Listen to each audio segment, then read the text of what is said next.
judicial killings in the name of, security or what have you. And then the state government, the state police commissioner, and a few others also discovered another spot where they believed that there is an organ harvesting procedure going on in that place. It's a mortuary, but the corpses without organs. So there are those who have said that if you go to Tiger Base in Owerri, like if you come back alive, you may actually never remain the same again. And also, it is a place where they have accused them of, after abducting young, people from the eastern part of Nigeria, and they are, abducted and locked up in that Tiger Base. So they could have them and their organs. They could have their organs, extracted, and then get killed. So when their government announced that they found this mortuary with lots of corpses, unidentified corpses, but their organs were all gone.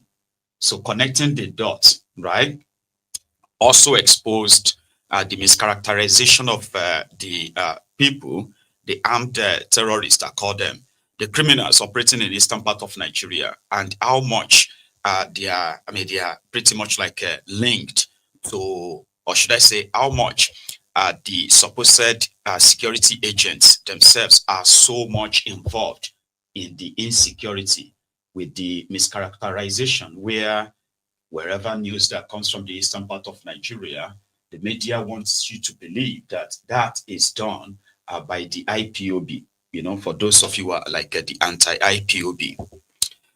The issue of courtism is also a menace, although the issue of the Fulani terrorism and other terrorism have been like occupying the front pages of everyday dailies in Nigeria.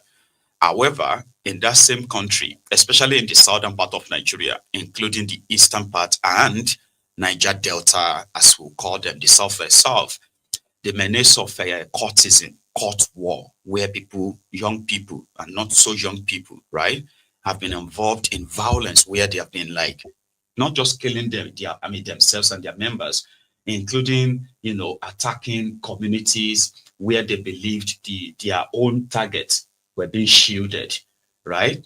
This is also another problem that whenever something like this happens, right, their media are quick to announce that, it was unknown gunmen, mischaracterization. But fair enough, for those who are very much versed in the happenings in the eastern part of Nigeria, and those who get to actually be honest as well, right, they will continue to point these abnormalities out, and those who are using their own positions for cover up. So what happened in Anambra? A court war, right? Something they said has been going on for a while. However, until the tragedy that took place last weekend. A planned attacks, which also targeted a church. Let me say the name of that church in Lilu, by the way. St. Andrew's Anglican Church, Isiokwe, in Lilu community, right? Ihiala local government area of Anambra State. So the news then was that the pastor, should I say the head of the church, his wife, and then others were killed. But first, the church, but that wasn't the only place the attack took place. They also went to another part of the same area where it's called the Afo Nofia community, so to say, right? And then another 4 people got killed there. A court war, right? Up to this moment, there's not a single arrest so far, right? But we're going to start with that. Let's start with the church attack. That was reported earlier. That was reported last night in Lilu, put it that way.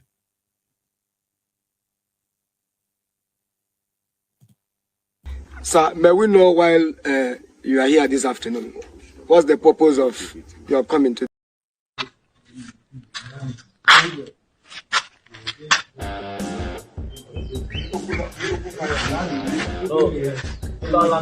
Now, when you start why These people supposed to back the phone.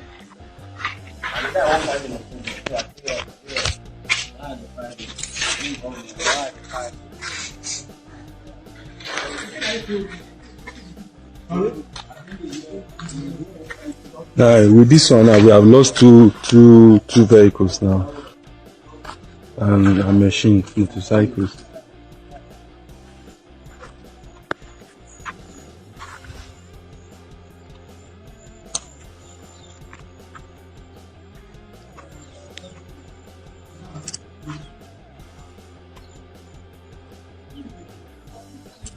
This is the pastor's house. I was burned down and razed to ashes. And I still think that the car is also burned down.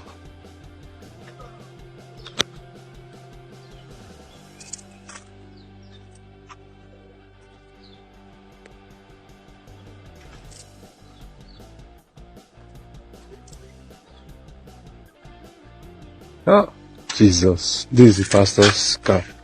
Burned down. Ukochukwu's car. Burned to ashes and building. Let's see. It's quite unfortunate that at this time in our community, when we are trying to see that we regain back our community, things like this are happening. It's quite unfortunate. It's quite very, very unfortunate. Quite unfortunate. It's a compound.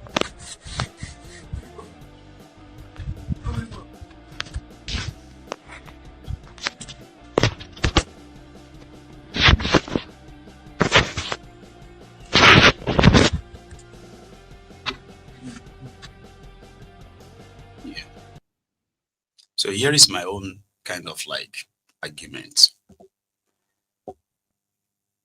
Most of the time when these attacks are taking place, I would expect there will be some SOS, save our soul messages sent out, probably to the next community or to the next town, where they themselves could raise like sort of like an awareness where the security agents will at least end up engaging the criminals. But when you look at all these attacks, when you look at all of these things, how they happen, right? Apart from the fact that some said most of these attacks happens in, remotest of the remotest communities, right? However, you realize that most of these attacks actually last so long, for hours, and they do them with so much impunity. Like there's no one challenging them. There was no counter force coming after them because they're not expecting one, right? So called war. These days, right, most of those who are holding political offices in Nigeria, either by appointment or by election, right? We've had many of them who are like members of all these court groups, and they give cover to so many of them. So when that incident happened, right, the first media, what was like a media saturation at the time was that unknown gunmen, characterizing it in that way. And every time they say unknown gunmen, is to shield the real criminals, right? Because they know that unknown gunmen at that point, you have been psychologically kind of like a programmed to believe that unknown gunmen simply means it must be IPOB. But behind that, that's what I meant by the mischaracterization, which is like giving cover to the real criminals. Do you get me now? Give cover to the real criminals to continue to perpetuate the crime while their media mischaracterized it. So the police came out and said, well, this is actually a court war between these two court groups. And they have been at it now for more than a week. Some are saying that they've been at it now for years anyway. But the violent part of it that is now erupting, right, is basically something that started like a week ago. Their police said that. Other eyewitnesses at the second attack, like second scene of attack. This is not the this one is not the the Lilu Isiokwe attack now, right? But another place in the same area, so to say, not like the church now, but another place.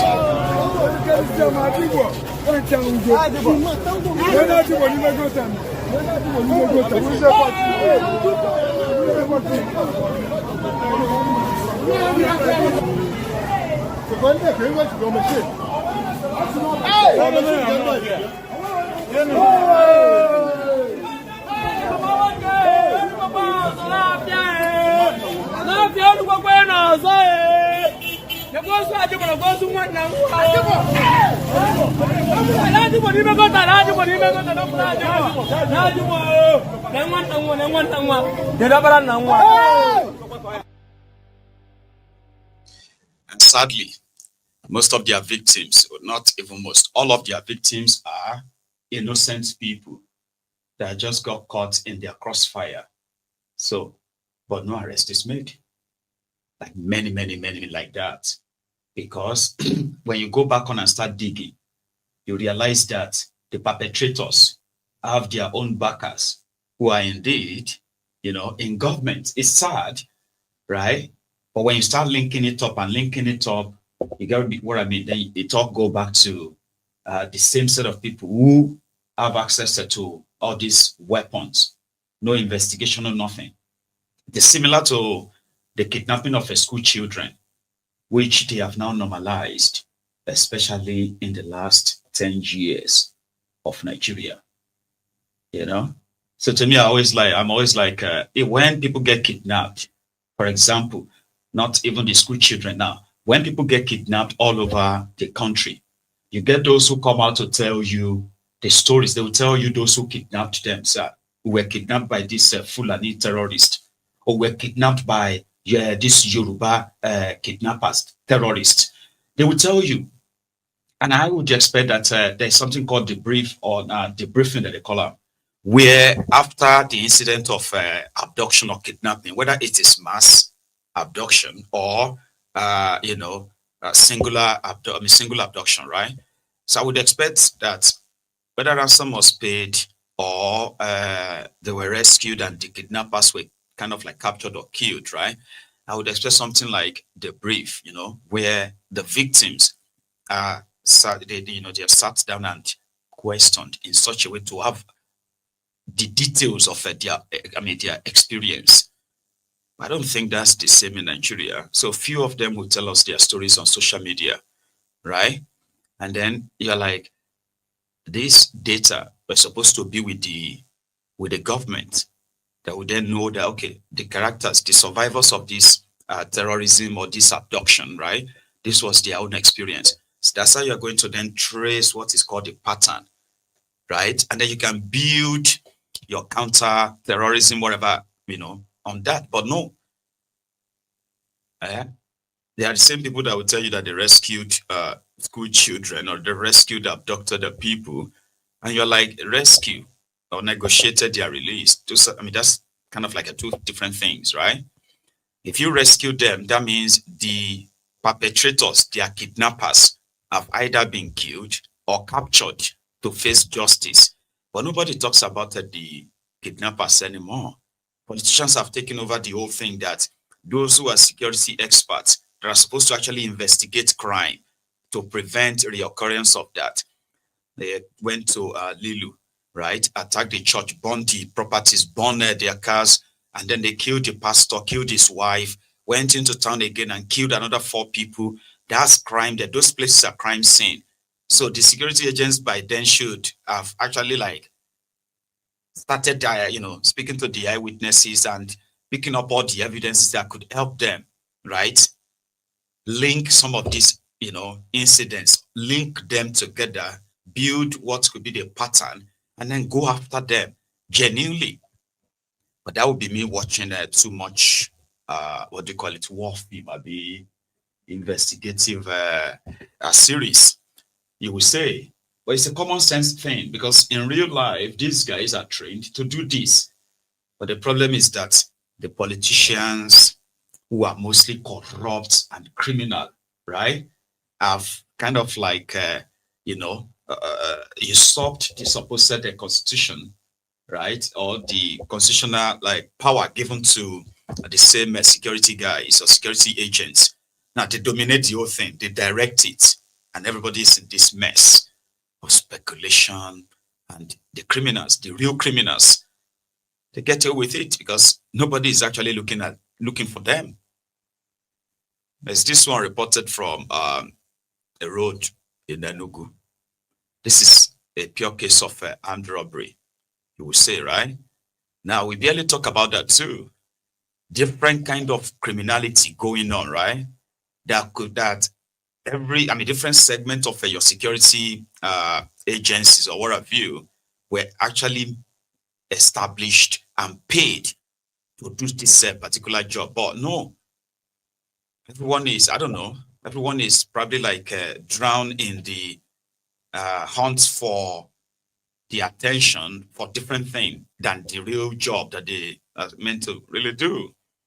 Security agents. Now, nobody really probably talks about the armed robbery or armed robbers and what they still do. I don't think we really talk much about that anymore. Because right now, if you are driving on the Nigerian road, right, and you suddenly hear, bah, oh, bah, there's a chance that you'll be praying that they should be armed robbers and not be kidnappers. That's the situation we found ourselves. But yeah, this happened. Abraham, robbery case. What's today's date? 6th. Video everybody. Madam, are you hot?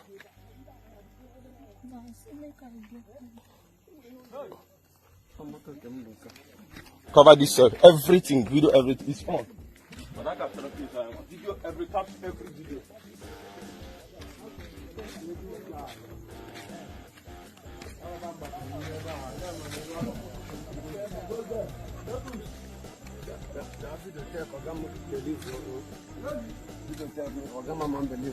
Where are you? Just on in town. You also cannot come.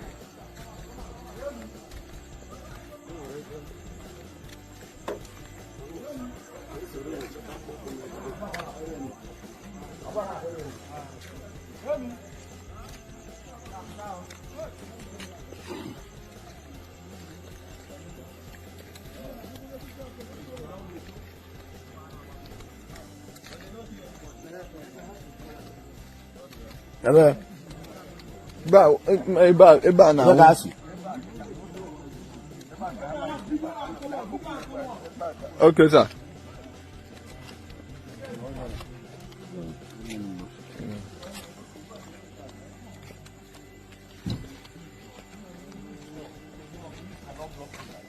Always use your headlamp. Always use your headlamp. Once you see the block,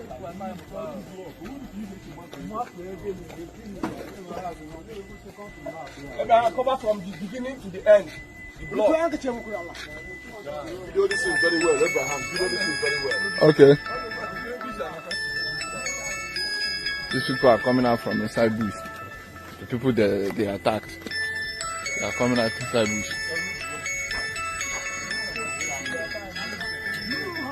See, this person is down.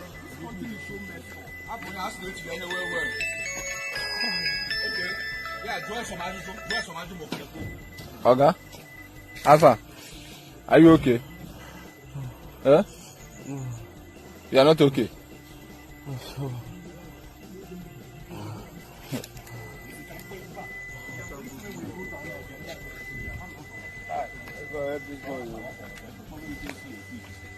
As they block the road, as they block, they take their time and block everywhere.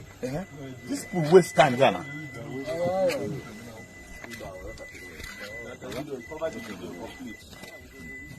You see road block.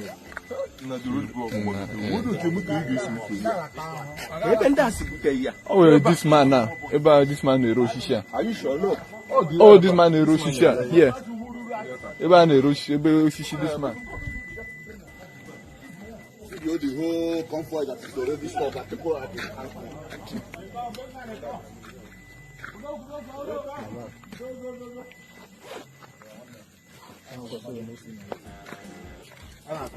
Ana sin for pin number for na ba kan plan.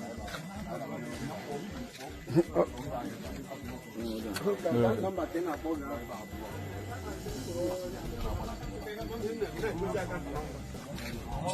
So I was I say now.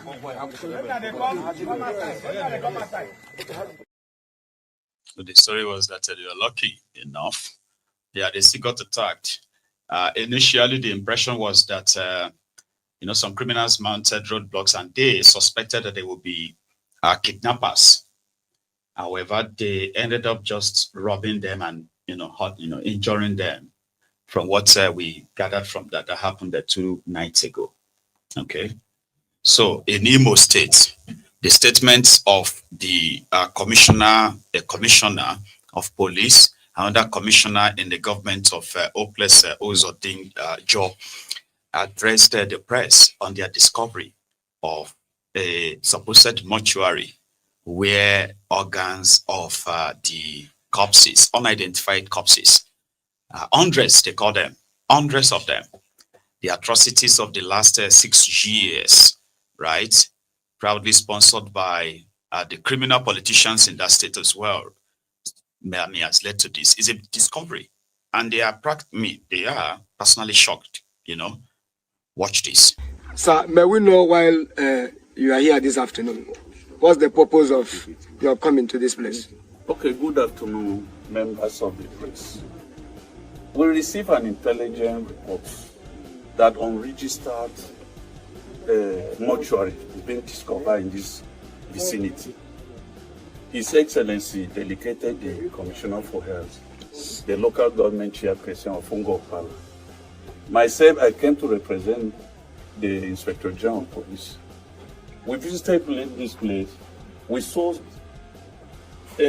scattered corpses, mutilated corpses in this environment. What we have seen, the corpses that we discovered are more than hundreds.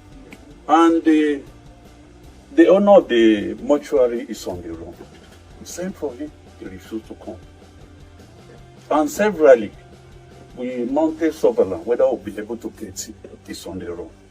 And by the information we gathered, they use this place in dumping the corpses of what they call organs harvest. Organs harvest.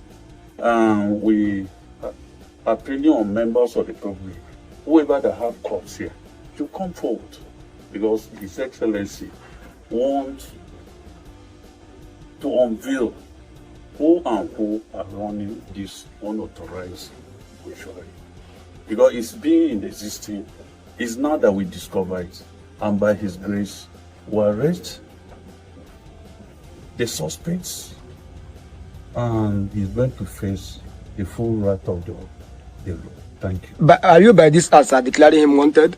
We have already declared him wanted. He's on the road. We do not see anything here. And this health hazard, and by His grace, the Commissioner of Health is here, the pathology is here. We may soon make a mass burial. Okay. Because it's constituting health hazard of this village. So why you do that? Are you going to seal up this environment? I think the Excellency want to even destroy the whole facility after obtaining legal order. Okay, let's speak to the Commissioner for Health. Good afternoon, members of the press.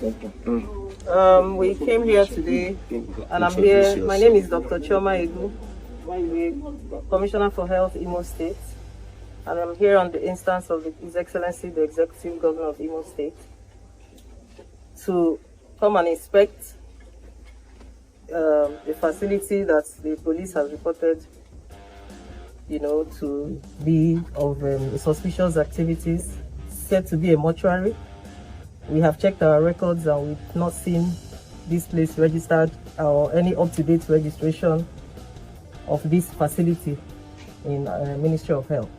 So we've come here to inspect, and we found a lot of hundreds of dead bodies, decomposed, not taken care of. There's nothing to show that this place is a mortuary. There's nothing happening here, or even if you look at the corpses, there's nothing to show that there's any way they were trying to preserve them. Sir, may we know while you are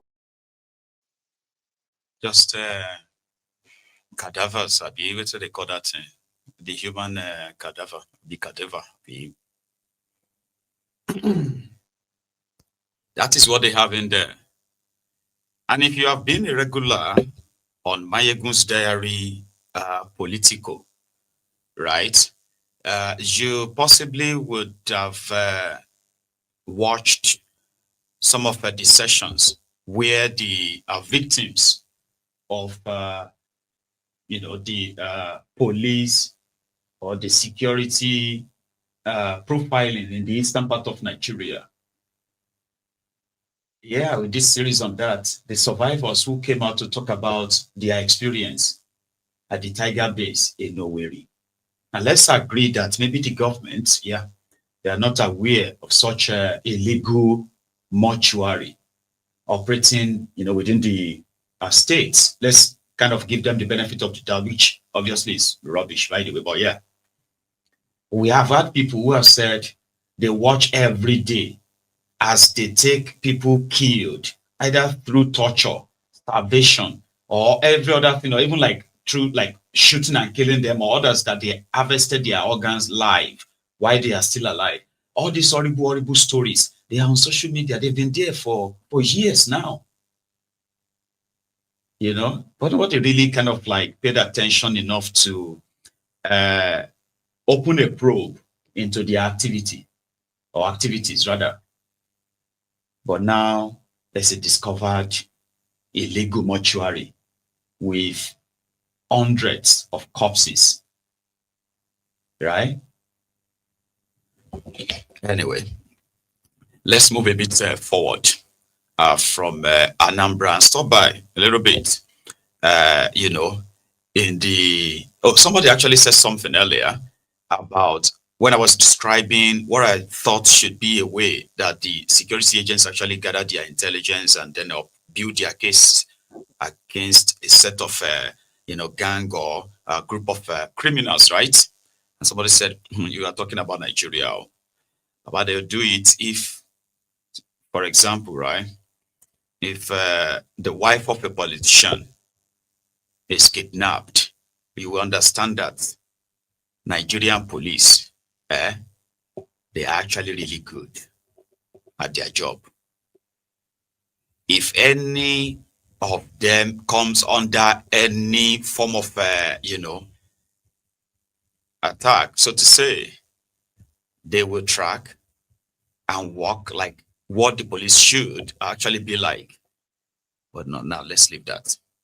We all know that the entire insecurity going on in Nigeria, right, is the creation of these rogues, right, intentionally, and others like due to their, actions, by the way, right, which can also be like intentionally too, the entire problems. And the way they have been handling some of these issues, which have now become this so big, huge now, right, also will tell you their own culpability in all of it. How do you go on and rescue kidnapped school children, and there is not a single terrorist, right, in custody, not a single one? How do you face the people and say that children were taken from their schools into the forest? I want to believe into the forest for nearly 2 weeks, 315 school children. And then you started giving us a batch by batch. First, they said, 50 children escaped. It was not 49, it wasn't 51, just 50. Then after that, they said, they've rescued 11. Oh, all right. So 11, what about their kidnappers? And also, what about the rest? No, they are still working. They are using intelligence to get them. So to me, it's like the kidnappers are like dropping the children and taking the rest away, dropping some and taking the rest away. That's the impression they are giving. 315 school children were taken from their school in Papiri, Niger State. And since then, they have made it not a national issue. They have played it down so well that even Nigerians, possibly many Nigerians, don't even like really care, because they have no information to make them care. The government ensured that the media never really push it, right? Because they are doing it in at their own pace. We are talking to the kidnappers. We are tracking them. We are sure you get. But yeah, today they said another 100 school children have been rescued. Yeah, and there is no kidnapper in custody. So we're counting the numbers. That will bring everything down to 154 left. Yeah, 154 after this 100. Now let's take a look at the rescued 100 school children from Niger State as they were delivered to Tobago, their governor, in their government house this afternoon.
So we are happy that the children are back, but what we are not happy, I hope I can use that that compound now, the way to the column, and say we, those of us that continue to question the logic behind this kidnapping, as well as the catch and release idea of the politicians, that in my own opinion hasn't helped at all whatsoever. So how do you go into the den of a terrorist in your country who took children, and you're not really enraged enough that you started taking them back in batches? So I want to understand the logic behind that. Okay, so the terrorists are smiling to the bank. That is my own belief. The terrorists that we have seen publicly, in a peace meeting with the supposed government officials, security agents. So now what do we know that they are doing behind the scene? What kind of deals are they making with these guys? They're not telling us. And yeah, that's our own worry. Their governor, in their usual way, trying to praise this achievement. How is this an achievement when the perpetrators are actually smiling to the bank?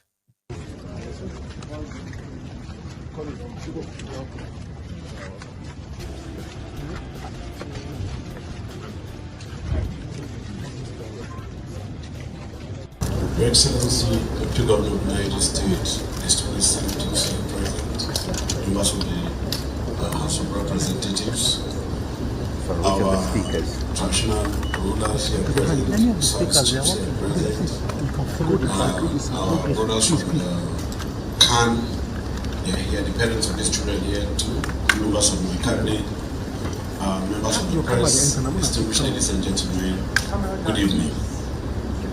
Today is fundamental and very, very important. Can we step back, for redefining the history of this state. I want to thank Mr. President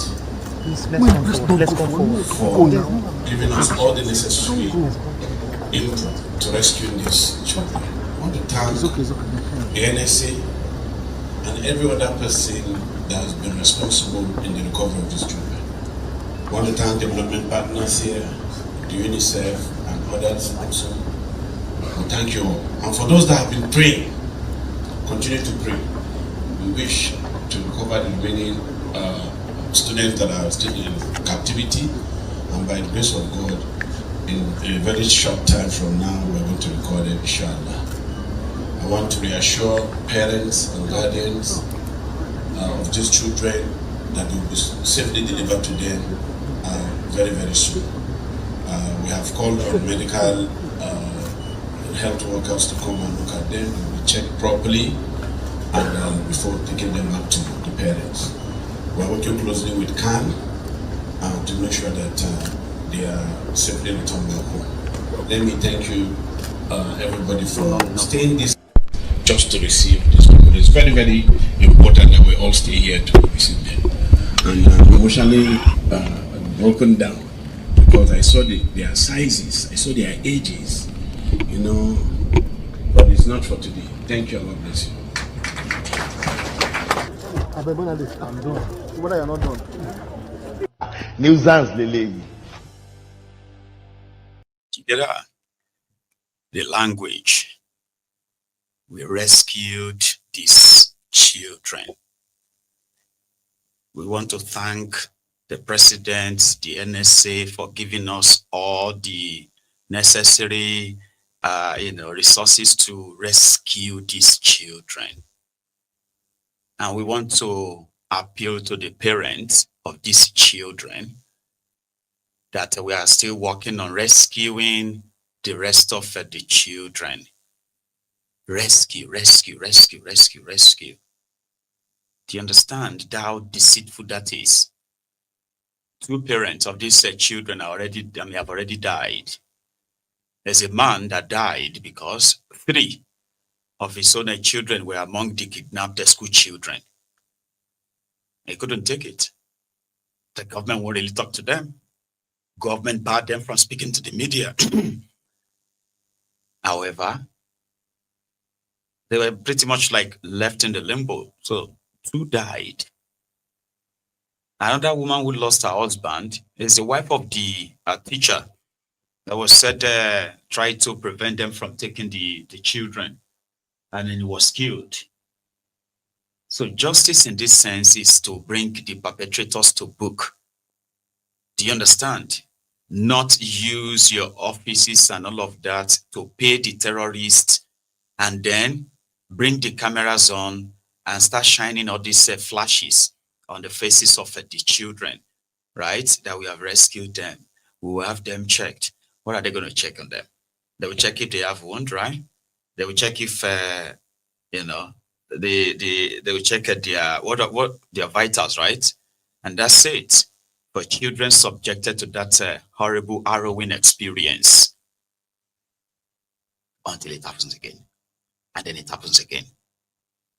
So currently, it seemed that Tifnumbu and his gang are convinced themselves that with this latest help coming from the United States in the fight against terrorists in Nigeria, because this past a few days, we have also seen the flight tracking of some of these American unmanned aircraft, or these drones, and some of them manned as well, flying over some strategic locations across Nigeria.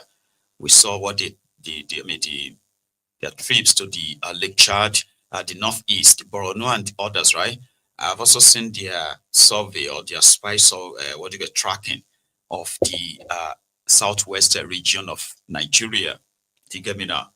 However, something happened yesterday, and that was the coup that failed in Benin Republic.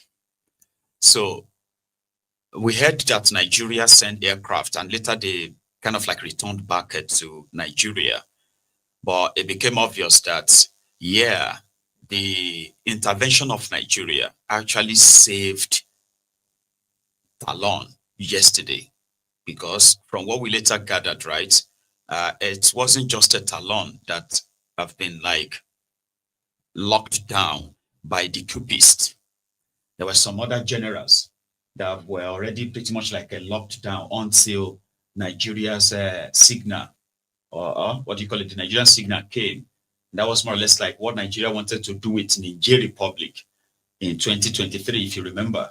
That was what Tifnumbu wanted to do. So he managed to do that in Benin Republic yesterday, that some of the supposed military formation of Benin Republic were kind of like received some bombings. Nigeria bombed some places in Benin Republic yesterday. Yeah, Nigeria did.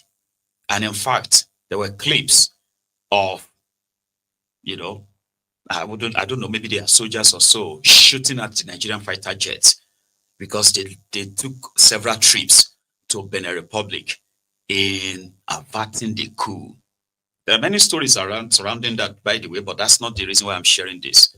So a lot of people are beginning to now speak out and say, if Nigeria had all this, like these fighter jets and all of that, how come it's been so difficult to use them in Nigeria? The Super Tucano jets that Bukwari ordered during the Donald Trump's first term, they've delivered them all. You understand? Yeah, there was this part of the contract on that the Super Tucano jets that they must never use the Super Tucano jets in the eastern part of Nigeria without authorization from America. Sounds crazy, yeah?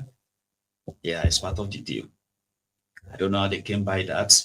So that was why somehow the Super Tucano jet became almost redundant.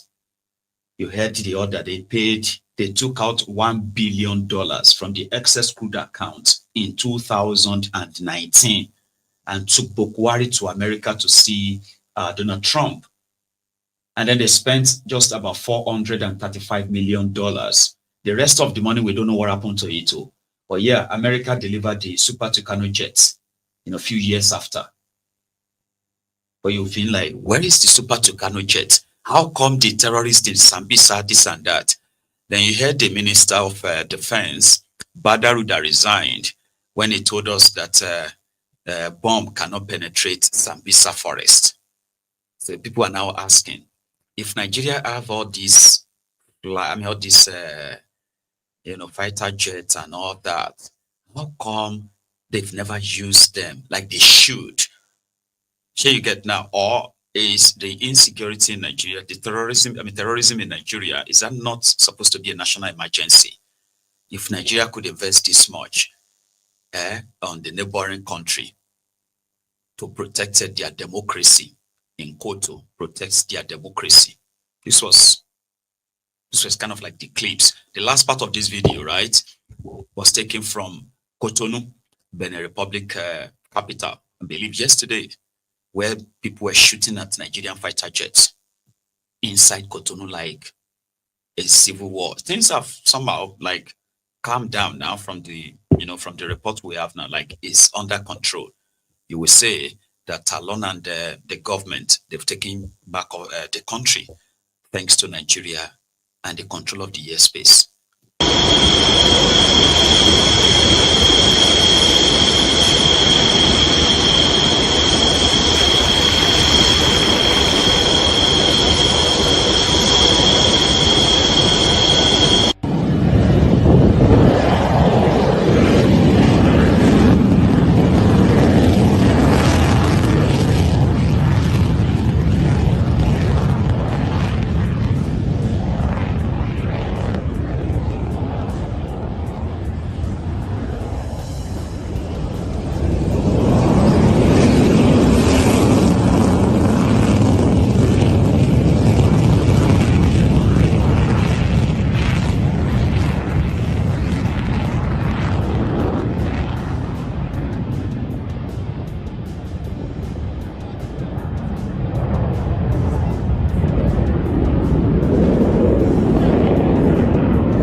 Charade. Yeah, Porto Novo.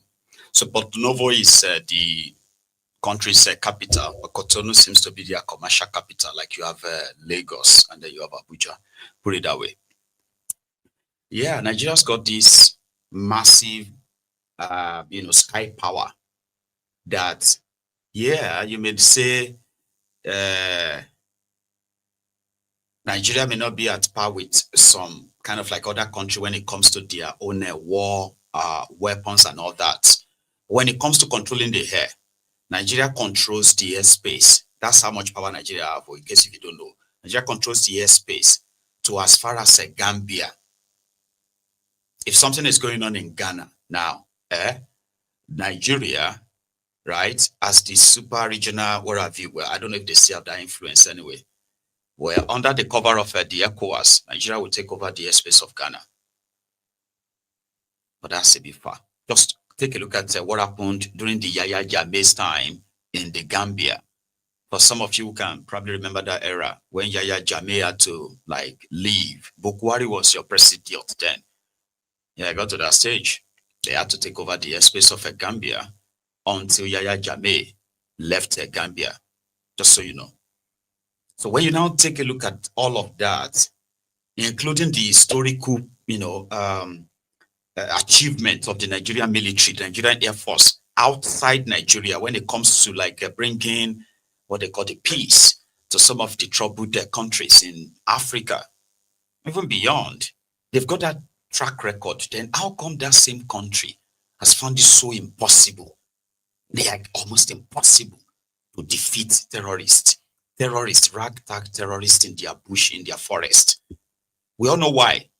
But I bet other Africans are just wondering, is that country so poor? No, maybe poor, yeah. But Nigeria is a country that has invested so much in the military, than majority of African countries except South Africa, Egypt, and maybe a few others. You understand what I mean? So how come the country looks so powerless? Yeah, that is where the compromise, the infiltration of a system, for years of infiltration of the system. That's what that brings up. We will look so big, but you'll be like a big for nothing, a sleeping giant. You get what I mean? I think this is their Super Tucano jet. This one.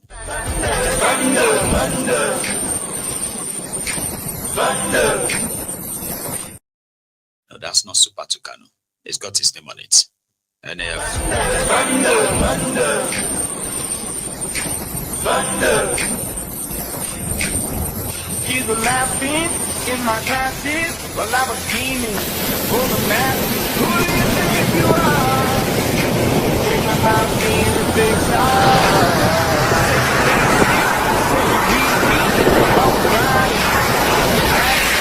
Now I'm smiling from the stage while you were crying in the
all of that, most of the time is like when you go to the Nigerian Air Force social media pages, right? Sometimes you just feel like all these toys, they're just using them to make content for social media. Because if they are really doing their job as they should, I mean, come on. The terrorists, as you see them, they would dare not. Listen to this. So there's a bigger military force up north after Libya. You feel me now, where you have Morocco, Egypt, Tunisia, and other places. The terrorists, according to them, after they removed Gaddafi, the terrorists didn't move up north so that they could go on and meet this kind of military. Have you seen the fence that Egypt built between them and supposed Gaza also? Have you seen that fence? Anyway, the terrorists didn't move up. They moved down south. They did not fear Nigeria. That, we need to be careful. There's another big military force in that place called Nigeria. And they understand that if the terrorists should have, Algeria as well, God bless you, if the terrorists should have upper hand in the Sahel, Nigeria will be next. So therefore, Nigeria will play a big brother and get rid of the terrorists in that Sahel before they even enter Nigeria border. But Nigeria appears so like big militarily. But when you begin to now scrutinize it, you now realize that how come the people who crafted this country are so narrow-minded, so selfish? Let me point some few things out for you. Nigeria's population is believed, even though there is no evidence, so it is believed to be over 200 million people.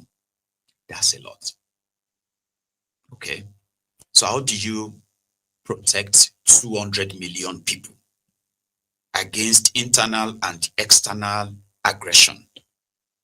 You need a reliable military, right? Do you know that if they combined all of Nigeria military, the Air Force, so the Army, the Navy, what else? Every other one's like, if you combine all of them, they will tell you that the active military men in Nigeria today, the active is 180,000. Me, where they believe say Nigeria military will have like about 700,000, 800,000 soldiers. You get, that's what I used to believe. That's part of that's what kind of like made me believe that they lied a lot to us, honestly. How can you have 80,000? Now you will see countries will have 500,000 active military force. And then they will have a reserve of, let's say, 2 million. That reserve is just that in case of emergency, they'll be drawing from them. You as a young person in that country, you know that if anything should happen, you go to war, they will draft you. But how do you use 180,000 to protect 200 million people? So Nigeria is poor. The 180,000 are also more or less like maybe half of them are providing private security for politicians and VIPs. So Nigeria is so short-staffed, and it was deliberate. Do you understand? So if I ask 10 Nigerians, now if you put 10 Nigerians together and you ask them, how many of you here are military reserves? Have you ever heard that before, by the way? Because it exists. You understand? It does. It exists, right? So if you put 10 Nigerians together and say, if you are a military reserve, raise up your hand. I can bet with everything I have that you won't see up to 3 people. No, you won't see up to 2 people gone. Let's say you see 2 of them that will say 2. Guess what? Even the 2 will be surprised that, okay, you are also in the reserve. So for a country that is battling this kind of insecurity, you will think the corruption in the military would have been like completely wiped out, so that there will be enough resources channeled towards like recruiting people and paying them well. Nigerian police, they have the entire Nigeria police force, active police force in Nigeria. They are not up to 200,000, protecting 200 million people.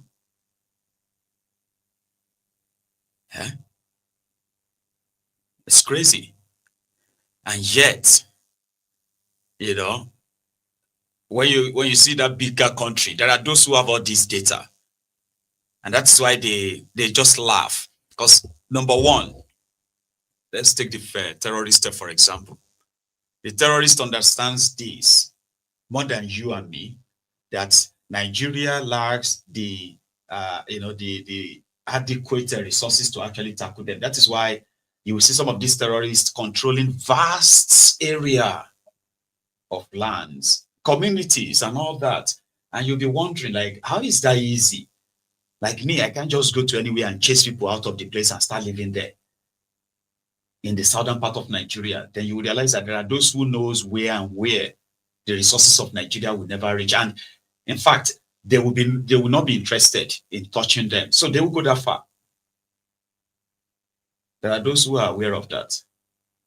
Anyway, so my point here is that a country that is big like Nigeria, that should be militarily like also big, right? Who have that so much like bigness, right? To stop, to stop a coup in the neighboring country. Such countries should be able to protect our own people, not to become so vulnerable like we have become right now, that everybody's feeling it. So Nigeria be like, when it comes to defending Nigerians, they're like, oh, this big for nothing, big brother, right? Somehow running into the fire, pretending to want to go and fight for you. Say, Baba, you know cutlass, so.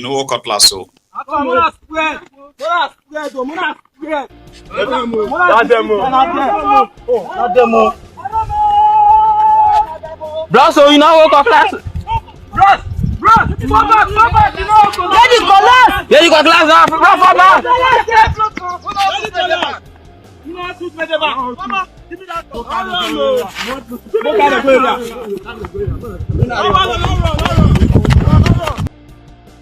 Bros, you know cutlass, so bros come back over, you know cutlass, so you really think bros won't go fight?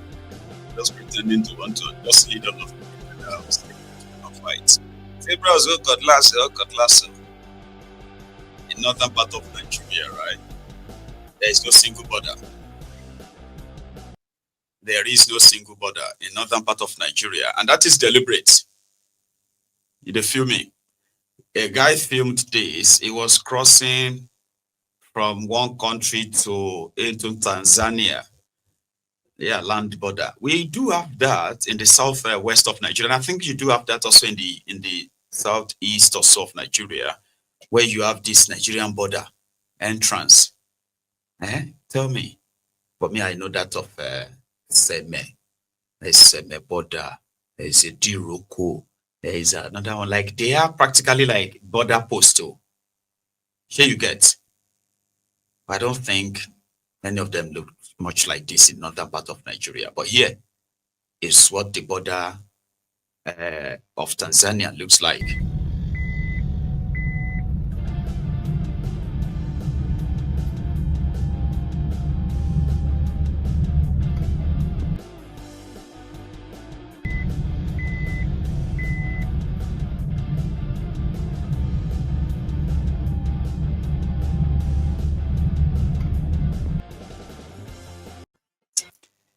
There is nothing like that in northern part of Nigeria, and you can't say you are fighting terrorism or going to like stop the influx of terrorists when you can't even build an ordinary border where people who goes in or comes out of your country are checked, scrutinized to some extent, and they have already. I mean, Musa is the minister now, by the way, and he's already telling us that it would make sense if Nigeria's border from northern part of Nigeria is completely fenced, in order to fence the terrorists out there, and those ones who are left in the country can be swept and cleaned out.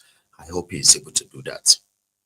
So Are Onoka Kamfo, the generalismo of Yoruba army, is saying, you see, if it is the state police that Tinubu manages to at least achieve, he is very confident that this issue of insecurity and the rest of that would end, like it will disappear. So he's pretty much relying on, the law that will create or empower the local security, whatever they want to call them, to be able to confront the challenging insecurity in different vicinity, different region. So his belief is that that would probably facilitate the end or an end to this terrorism. Iba Gani Adams. And yeah, I kind of have an idea of what he's referring to, though, because they say all security is local.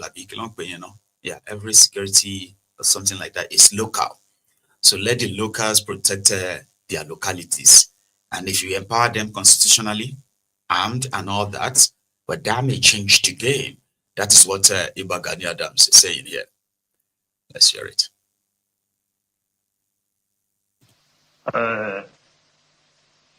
Family.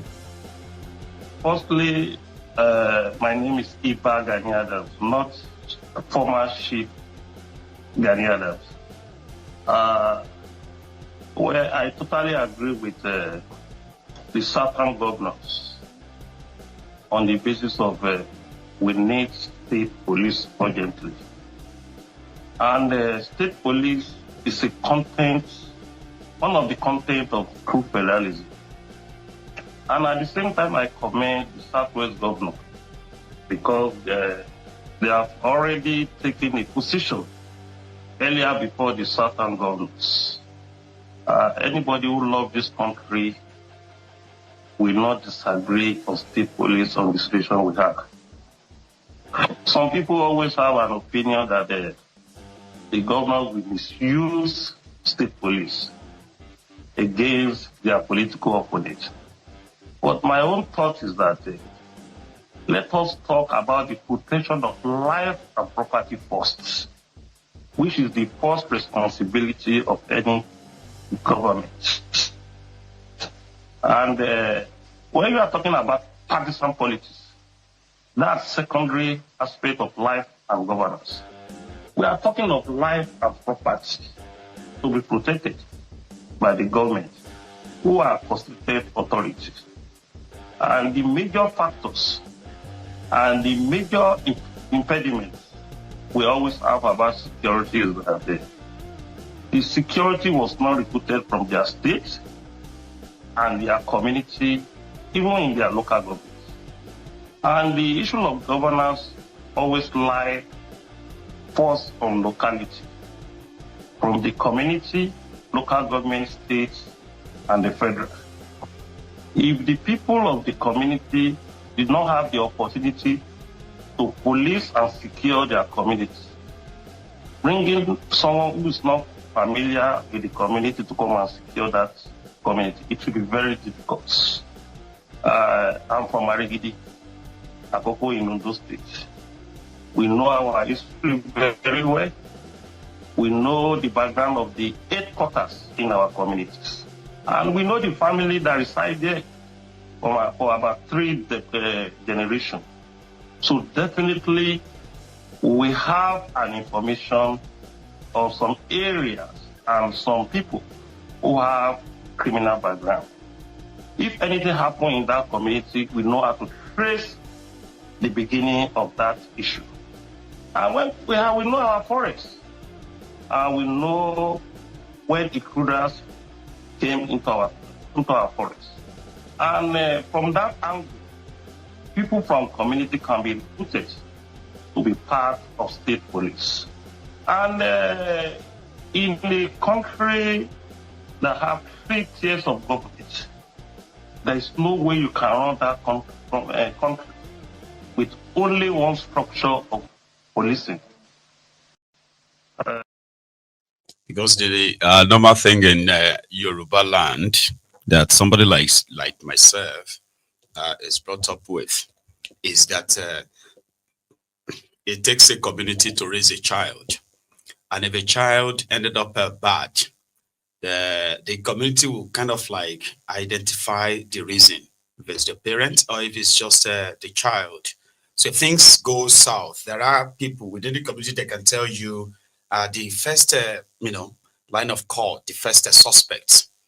That's why they say every security should be local. There is a man in Ekiti, an example, by the way. So there is a man, okay, there is an Oba in Ekiti.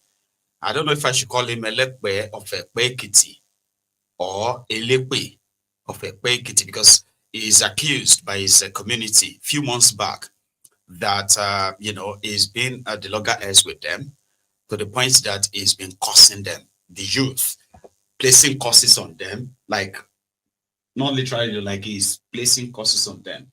And they believe that his curses is affecting them, and therefore they don't want him as their king anymore. That was a few months back. But yesterday they took a bit of an action, like an extra step, and they actually banished the king from the community or the town, their own king. That's the kind of the Yoruba upbringing that I was taught. I was one of the best Yoruba language students in my secondary school days, seriously. So where you have to read a lot, culture, tradition, trade, people, language, and all of that stuff, right? So we're told that a king in Yoruba culture, in the Yoruba tradition, a king is called Alashe Keji Orisha, meaning that after the gods is the king, and is the only one next to the gods. So therefore you can't ask him, you can't question him, you can't challenge the king. But that same Yoruba tradition also added that the same king must also act kingly. He must have the interest of his own people at heart every now and then. His breathing, his living, his sleeping, his everything must be about his people. Once he begins to go against them, and the community or the town decided that they have had enough of him, right? What will happen next is he will be advised to go and open calabash. That's to tell you that somebody could attain the most powerful position and become a king in Yoruba land. Everybody is prostrating. Everyone is walking, like that. They respect him and all that. And at the same time, if he should be found to be having what they call the dereliction of a duty, and he's also working against the interest of his own people, the entire community that showed him love, shared him, praised him, they will give him 7 days to commit suicide. That's our tradition. If he failed to, then it will now lead to a proper war. And this time around, he will be killed until he's killed. Do you get what I mean? So that is the, but to these days, you have criminals, Obas, selling lands, and they are like land grabbers. They have become so distant from this noble tradition, noble culture, Yoruba, that today they are most of the people that the world sees and say, wow, man, this used to be, that used to be. And some of us actually, we are ashamed of how things have eventually turned out. But to the Ekwekiti people, this is how they treated their king, that they called Elekwe of Ekwe.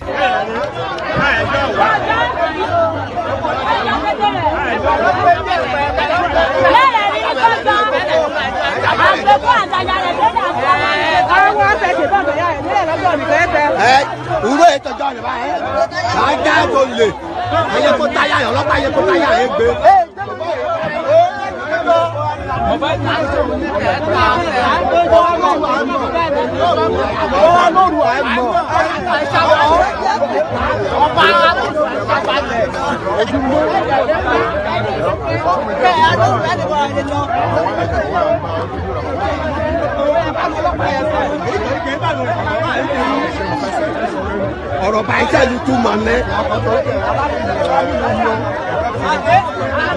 ọ̀rọ̀ báyìí tẹ́lu tún mọ̀ ní. ìdánwò lé ṣàlọ́lé kò bá jáde lónìí yó. ẹgbẹ́ tí ní ìlà ó tún ti lé ilé ìfowó yẹn. lọ́nà bí ló wà á.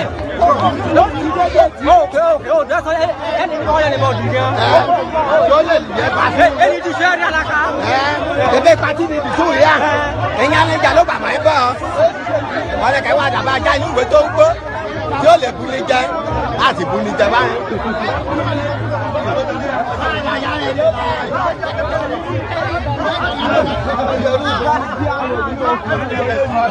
Kí alàgbé ìfẹ́jọ́ kọ̀ ẹ̀ tó àjọ.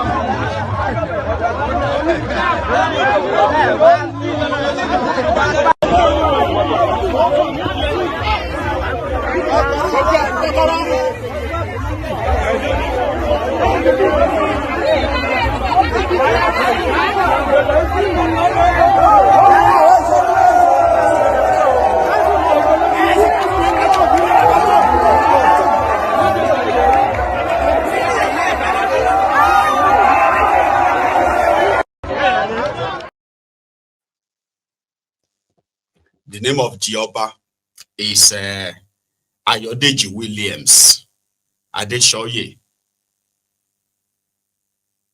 He was accused of using afoshe. You know that thing, afoshe? Commander be, yeah, afoshe. He's using it on his subjects. And you could hear one of them saying that they have been protesting that they should remove him, they should remove him. He called them dogs, like they call them barking dogs. So now, who is now barking dogs now? Now you can see that the barking dog has now bite you. So yes, they were asking government to dethrone him, and if they won't dethrone him, they chased him out of his palace, banish him from the community. So right now, the Oba is going to be like going to court or go to the governor, so that the politicians will return him back to the same community that rejected him to continue to be their king. So yeah, that's the kind of Yoruba culture and tradition that I was raised and trained to believe when I grew up. That is exactly what the society will be like all about, until I realized that most of those things have become so bastardized, you know, that the supposed traditional, the protectors of the traditional stools in Yoruba land have become mostly betrayers. And it's a shame as you are seeing them desecrate that kind of like, it's a shame. That wasn't how I envisaged it when I was a little boy. I thought it was like, but there's so many things that we're lied to anyway. But that's just a one. And here is another one. The Ooni of Ife is currently celebrating 10 years of being crowned the Ooni of Ife. Okay, so in that celebration, he decided to give a title to Rat Remi Ahmed Tinubu. So Rat, as a special mother of the day, Yeye something something of Odua. That's what they gave him. Yeye something something Odua, of the Odua people. And they also invited Governor the dancer, Osun governor, because Ile-Ife is in Osun State. So and then the drama ensued. First, when the dancer was coming in, as usual, he's like a jolly good fellow, right? So it was like, Imole, Imole, Imole. And if you should by any means play any music there, that's what you're going to get next. So all this drama, kind of, I don't know how much that endears him to his supporter somehow, right? But it all started like this before the real drama.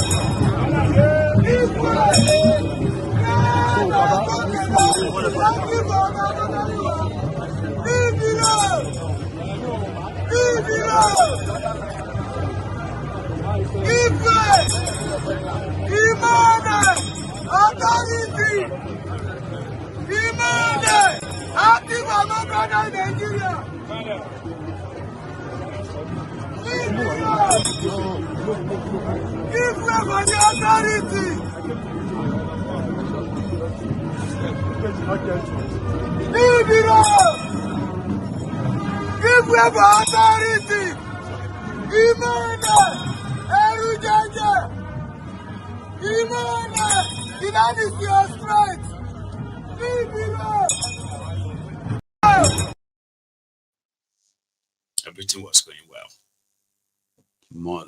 Mole, authority, leave the road. The land is your authority. Fine. Remi Wiripe arrived in a chariot, not fire chariot, like in a chariot, I think. That carriage where they normally use carry queen, the gold one like that. That was where the Yeyelua, that's the title, Yeyelua of Odua land. So everybody was like, all the guests seated and all that. So I don't know why they wanted the dancing governor to address them, right? I don't know what happened, right? So the guy got to the podium and he started singing. He was there to deliver a speech. So he started singing. I mean, like, I think it was kind of like embarrassing, right? But that is not as embarrassing as when Remi Wiripe stood up. I said, Mark, by microphone, you have 5 minutes to deliver your speech. That is the number one of Osun. The number one, that's your numero uno in Osun State. I mean, Remi is just the wife of your president, okay? So why should that happen? Right? But here, between the two of them, Remi. Which kind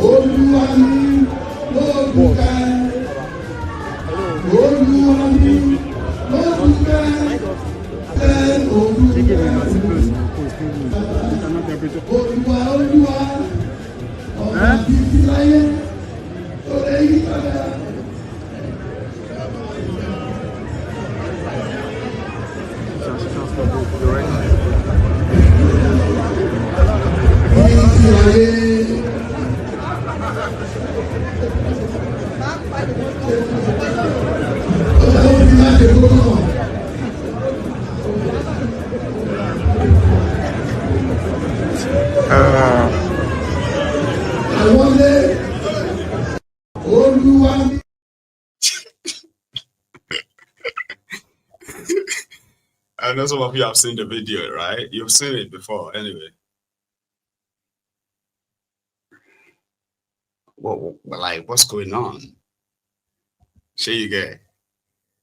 Why was he singing?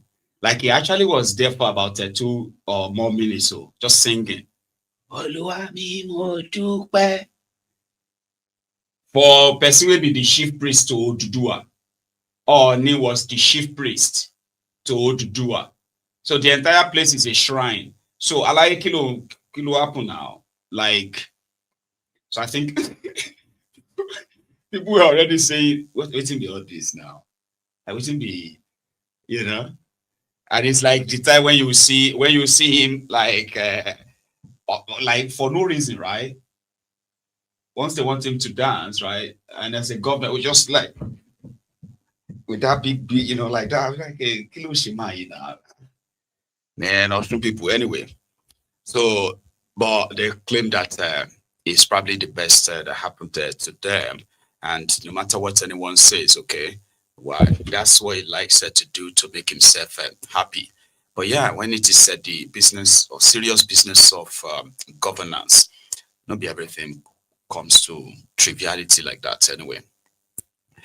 But yeah, let's also leave that. Okay, and a quick reminder, if you are still here with us, remember to please like the broadcast and then share the broadcast if you haven't already. Yesterday, it came to light that Werewike has reactivated his supporters or his base in Rivers State to further usurp what should have been the Fulbara's privileges. So right now they have ignited their war again, but they are going in a different direction that is going to come faster than some people have, you know, predicted or speculated. A few days ago, the speaker came up to challenge the governor of what is done with over 600 billion naira left by IBAS, the sole administrator, right? That's an open challenge. Then they went on to announce that they have left PDP and they are now members of APC. So today, we had all the local government chairmen, all of the councillors, they all came together under the aegis of Algon, okay, to endorse Tifnubu for second term. But same day today, Fulbara himself was also spotted at the Asshole Rock with Tifnubu. I don't know, maybe to go and remind him that they're about to start again. No, Wala is about to start again, no, because it's already brewing. It's just going to be a matter of days, right? And also, Werewike inaugurated the caretaker committee for PDP inside his own house in Abuja yesterday. Like now, the Turaki guys who did their own convention last month are being, they will be dragged to court anyway. So yeah, they are being kind of like deputized right now by, or factionalized right now by saying Werewike and the people he selected to be regarded as PDP's caretaker committee. Right, that will be another kind of next phase of the drama, right? But in Port Harcourt, when they all gathered to endorse Tifnubu for second term, these were Wike's men. Watch this.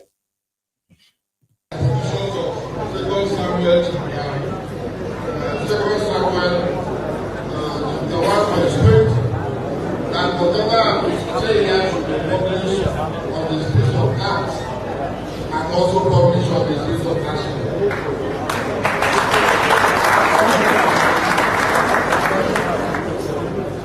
The Bible also says, "Send down a man seated with his ways, and you see with kings." The people of Lemoa call on the President Ahmed Bola Tinubu GCFR to present himself for re-election in 2027. The reason we are saying that is not because of the form of it.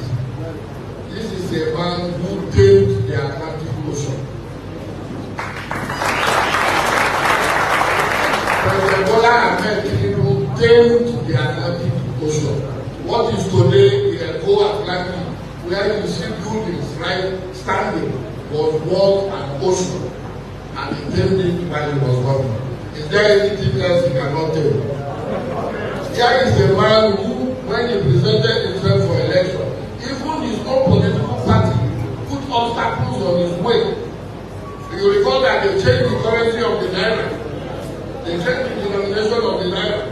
This is the only country that has two currencies, running pari passu. But during that period under review, they also made it impossible for people to have fuel, diesel, and so on. Yet, in all of that, God made him succeed and become president. Therefore, no man has touched such a president.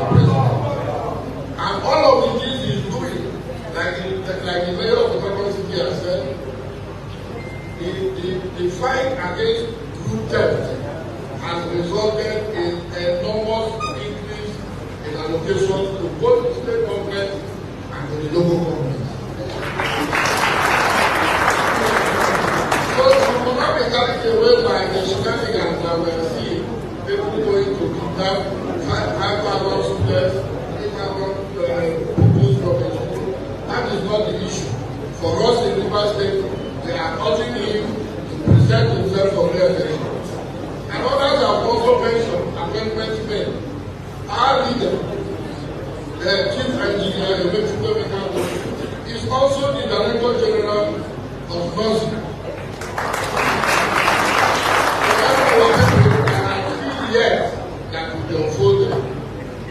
So we have never had it so good. We therefore join others who have spoken to ask Mr. President to kindly present himself for re-election. Forget about the vote. Rivers State under the direction of Chief Ezewo Maiyegun is in the back.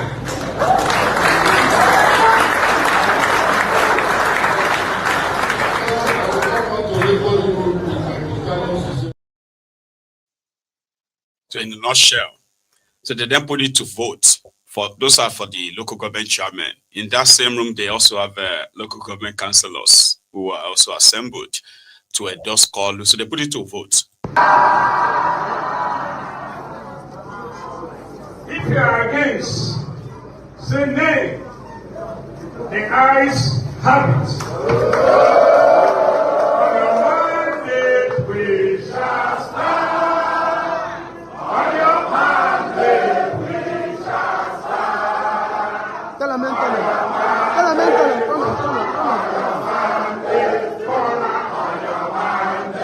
We shall stand.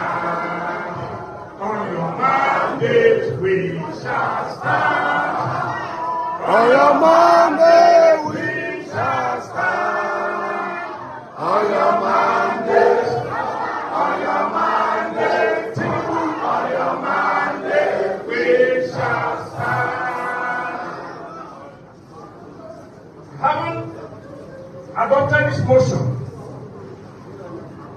on behalf of the Association of Local Governments of Nigeria, we will convey our message to our dear leader, His Excellency Nyesom Wike, to transmit same to the President of the Federal Republic of Nigeria, President Bola Ahmed Tinubu. Thank you and God bless us. Thank you so much.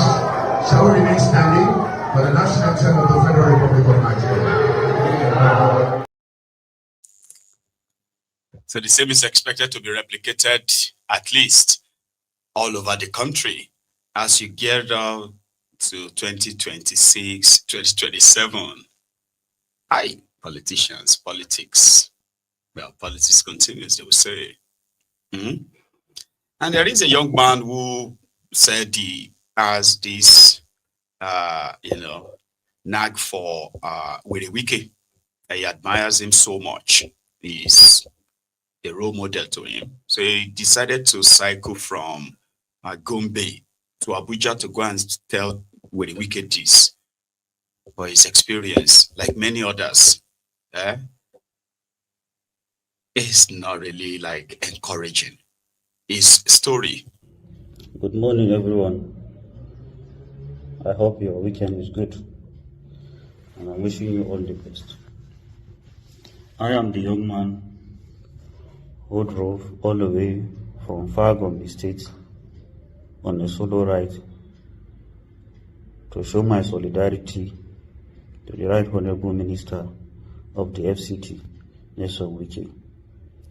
I did so based on the love I have for Wike, right from his time as a local government chairman down to chief of staff, governor, minister,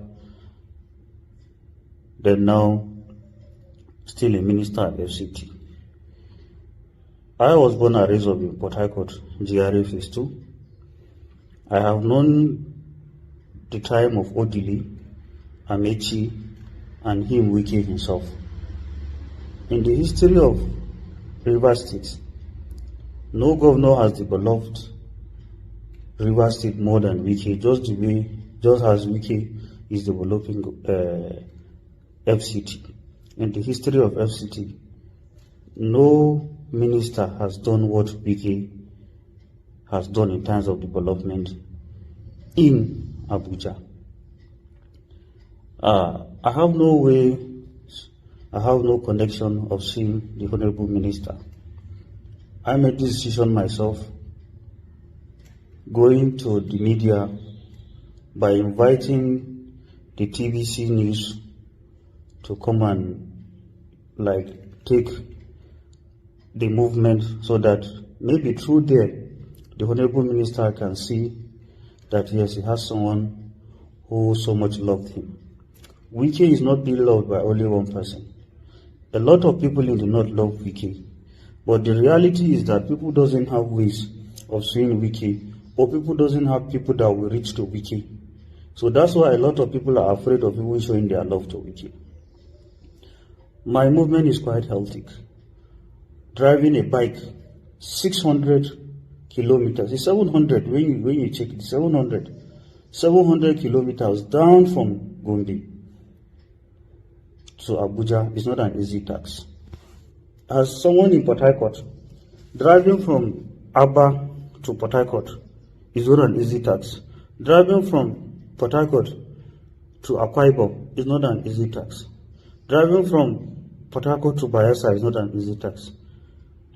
Not to talk of passing almost 4 states down to Abuja. It's not an easy task. I'm not here to tarnish the image of the Honorable Minister. But believe me, I'm very sad. I'm very disappointed. I have no regret of what I did because I showed love to the person I love. But frankly speaking, people around the Honorable Minister are not being nice like the way the Honorable Minister is. Frankly speaking, the video being posted by Port Harcourt social media force, Port Harcourt social media, I think social something like that. These videos, last week Saturday was making it 2 weeks that I've been in Abuja.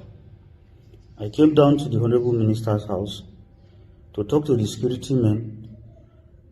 At least, to be frank with you, they made me regret why I even started doing so. I could not sleep, keep on driving. I was even attacked in one of the states where the opposition of the Honorable Minister, not like APC, no, is a PDP governor, but I was attacked. If not by the grace of God and by the grace of 2 men, elderly men that saved me, it could have been a story. I've been seeing your comments. Some of you have been praying, some of you have been praising me, some of you have been wishing me bad of kidnapping, calling me mental somebody. I'm not mental. I am not mental. This is like, you people are not used to this. In the northern part, someone will even climb marks. If you know marks, somebody will climb up marks trying to jump down in the name of love or sacrifice of somebody. But I don't think in the South this is going on. That's why I've been stranded in Abuja. They doesn't know how I eat, how I sleep. The person who I tried to meet the media aid to the Honorable Minister, everything went in vain. So I have no option. I cannot drive back to Gombe State again. My life is at risk because I know what I faced as I was coming. I don't want to face the same thing as I'm going back. I have no option than to sell my right to sell the bike and either enter the public car and go back to my state. I feel very painful. I feel very sad. I cried last night for me to make such a sacrifice. Tiagasa, they tiagas him. He fell. He fainted. He passed out. He passed out. 70 years old man. But when the Hello, Shadow, me alone, Dari. Yeah, may God forgive all of us if we are being honest. That's why I can't show my face like that. So we let you see the whole thing. You know, it's gonna be like bucketing. So the guy was trying to tell us that he's got no mental problem. He loved Wike so much that he wanted to show him personally and tell him face to face that I love you so much. I've loved you since you were a local government chairman, and then you became a chief of staff, and you became a minister and a governor, and now you're a minister. I just thought I should, to show how much I love you, I will ride from Gombe, 700 kilometers to Abuja, and I will appreciate it if you would please honor this, my gesture, by welcoming me to your office. But that's pretty much better if he put it in writing, okay, and sent it to Wike's office. And then you get a correspondence that says, oh, Kabiru, I got your letter. Oh, thank you very much for that gesture. But please, it is too risky. Do not embark on such a journey. But if you want to meet me, I can arrange for your transportation to Abuja, and I'll be honored to have you. That is how it's going to be for me in a reasonable climb, Abi. But no, Nigerians will go extreme. He even said in northern Nigeria, you don't know us, we can climb the mast, up, up, up, up, and jump down because we love somebody. Jump down, quack. So you go jump down. And if you no die, you become crippled, disabled. They will come put you inside one truck, go into Lagos, Ebutemeta bus stop. You stay there at Ebutemeta, and that's it, because you lost somebody. That's crazy. You get? You embark on a journey that put your life at risk, for real. For a politician that you could actually go and look for his phone number, go and look for his address and write him. That's what normal people do. But it is just like Nigeria. You know what they normally do? They will think, you won't even do them. You know, do them for one politician. We say, somehow, people will still, his supporters will still reach out to you. You go to do them for Wike that says, if people are not wishing him bad or talking about him in a day, he will think something is wrong. He enjoys the attention. The gesture you are giving him, right? It's like people will see you like an enabler of Wike. People know they think. Peter Obi is averagely the most loved politician in that contraption right now. He's also the most hated, and you can know why they love him and why they hate him. But I don't know, maybe, no, he can't be the most hated. Kolu will be the most hated. But yeah, but you know that part of Peter Obi. You decide to go and cycle from Port Harcourt to Anambra, that you want to go and pay solidarity to Peter Obi. You will see Obedient that will ask you that, allow nobody send you. Because situation we did the country right now, for person who is what do you call it? Who is emotionally aware? They call it emotional intelligence, Abi. Yeah, you should be aware of what's going on around you before you make some certain decisions. People will tell you, say, you they mad? So do you think if they kidnap you now, Peter Obi should come and pay ransom? Now you go come feel like, say, well, this no make sense. So I don't want to go and get kidnapped though. Because people that you think will praise you in this situation that everybody is in the para mode. Watch this video. It is between two grown men. We don't know what led to their argument. They argued for like about 4 or 5 minutes. And towards the end of it, they just told themselves like, man, why are we acting like this? They became friends, and then they both agreed that, man, this country will make you mad. You know what I mean? Now, so embarking on such dangerous journey for politician, Baba, now extra mad. So he also said he sold his bike because he didn't want to take the risk again, and that broke his heart. Yeah, watch this. You this afternoon. I'm not body, but you can't do. You what can't that do thing that nothing. is I'm making you nobody. to that thing that is making you to Mentally, behave you have derailed. you are mentally supposed derailed. to be handcuffed. You are mentally drilled. And Look you at don't you. know your That limit. look like a Bello Turki or Shekau or You are worse than terrorist. them. You are worse than them. I think don't if I'm conduct one, yourself- if I'm one, I will have blow you up in this car. Conduct yourself. You My find friend, yourself if I'm in one, the right I will have finished you because you are not worthy of being a human being.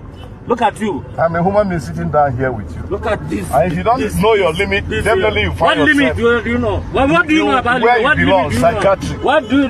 That is Go why I to say you should have psychiatry taken me to psychiatric. If you don't keep quiet, you are likely to If I find don't yourself keep there. quiet, then what will happen? You take me You'll to see. psychiatric. Yes. Look at this lunatic. You are talking to me anyhow. Even passengers in the car, who is a lunatic. But get away, you. Do you know how many people I deal with today? Who are you? I significant, inconsequential. Sit down, keep quiet, my like friend. you. Keep Who quiet. are you dealing with? Allah, keep quiet. My friend. Since you don't respect yourself, keep quiet. If you whatever you think you are, even if you are a military personnel or forceman, what is the rank in that forceman you are? You are a crazy human being. You talk to me anyhow like that. You are a stupid man. Talk to me like that. You are the empty person. Look at me very well. I don't look like one. You look like one. As soon as I said I think both of us are mad because I can see that you are an elderly man and you are not respecting yourself. I'll give it to you from here to where we are going to. No, not where we are going to. You did not try me where I'm going to. You find yourself. Bros, if you try me, I will trace you to where you are and deal with you there seriously. I will even give you my address. I like a lie. If you try me, I will trace you. I swear to Almighty God, I will trace you. I give it to you. That thing you are looking for. If you have been trying people, you will succeed. If you come and meet somebody like me, guy, you better go and do sadaka. Go and keep offering in the church or in the mosque. Because me, I will delete you. I will eradicate you from this head. You can't.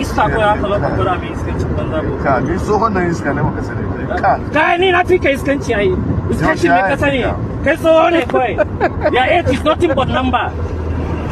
You my friend, keep quiet. Don't tell me my friend, don't call me a friend, my friend. Who is your friend? Go to psychiatric hospital. No, me I have certificate already. Naren said Allah, I fought war in different countries and I have the certificate, psychiatric certificate. So go back and tell the federal government to issued me another one again. Nakawasane. Look at this man. Talk to me anyhow. I am a battle-tested human being. I fought war, not one, not twice. Like a magana banza.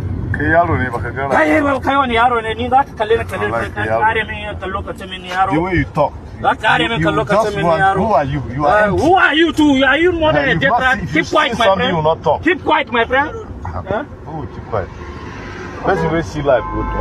What life did you see? Do you see life?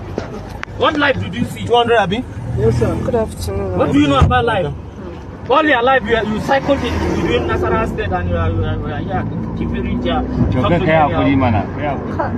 wannan mutum yana sai ya kaina da ranar nan ya haka daga taimako na ce musu kofar nan ba a bude yake fa shine nake faman fada cewa a wannan kofar ba a bude yake ba don Allah nan gaba ka kiyaye fa ko shine da how do you look like? Are you a jinnu? Are you a jinn? I'm a jinn. Are you a jinn? Compared to you. There is difference between jinnu and janus, my friend. If you don't go to school, let me tell you this one. Did you go to school? Do you know the meaning? No, I did not. Did you go to school? Do I look like somebody who have been in academic arena? So what are you trying to tell me? You want to tell me school? Call me school. No, I will have called you. I will have called you. Yes, call you institution. Yes, I'm an institution. Don't you know that? An institution, not it, please. I'm not somebody who just look at them, motor. Allah zai hada mu gobe ba mu sani ba fa. Na yi respecting ɗinka sosai amma kai baka gane ba. Kofan ka bude na ce masa baba kofan nan a bude fa nan gaba don Allah ka kiyaye ka kulle shi da kyau. What is my own fault there? Haba ko na maka laifi ne za ka yafe ni ai ba za ka zo ka fara zuba min magana ba in kuma ko wani damuwa ne kana da wani bukatar wani kuɗi ne sai kai magana mu taimaka maka. So he was telling Papa, you know, no, Papa say no. Say you are lost. Papa can't say no. Saying only no, they don't. So there's no way the talk was. I'm sorry. They finished it before you know. You started kicking, and Papa was like, I heard what you said. So why are you? I don't mean to hurt you. It was just escalating. Na ji kamar ka kira sunana ne da rai sai ai kai genius din ne da gaskiya ai. Ce wallahi ta wuce. Ni wallahi da wasa na shigo. Abuja public transport driver. I'm sorry. Driver. I'm sorry. Laugh don't catch you. You know, say Nigeria problem too much for our head. Fuel money, transportation money. You go to market, you buy 5 naira, tomorrow will tell you 20 naira. Do you understand? Why would somebody have a calculation?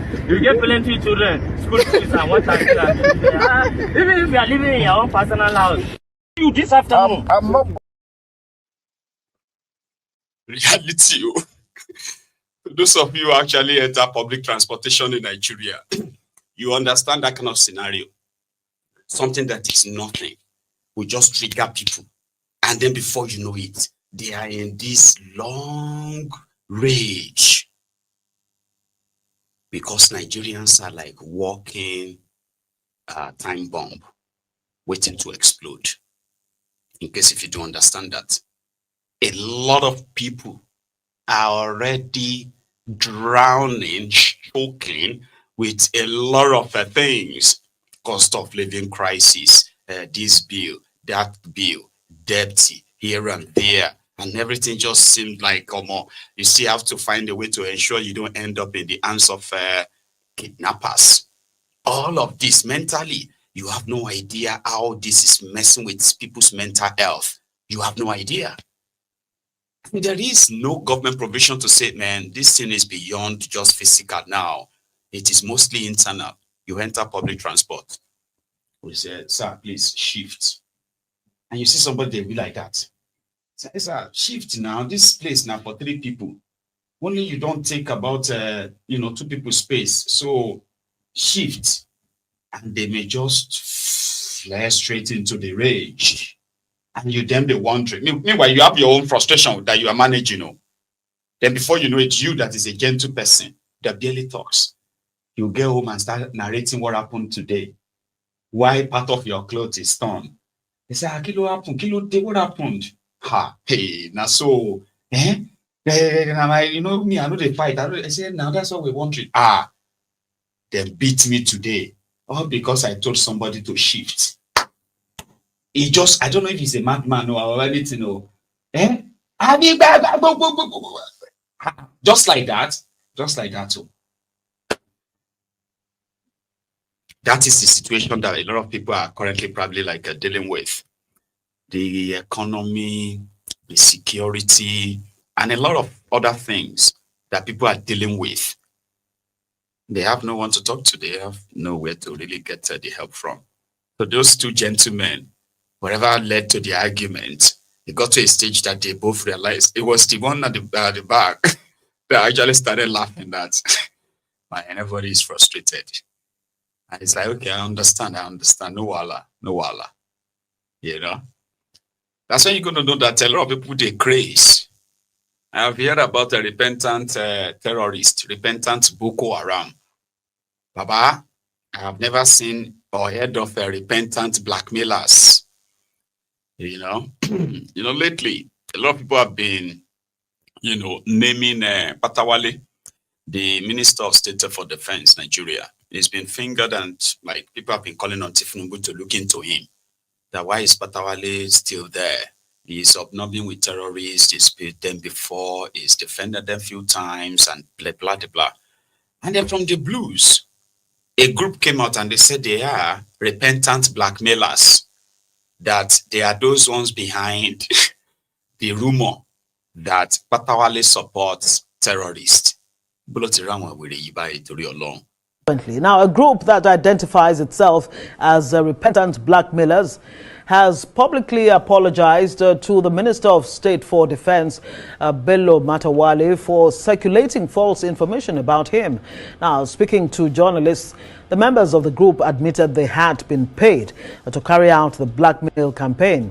They said their decision to confess was driven by conscience, stressing that the minister did not offer them any incentive to retract their statements.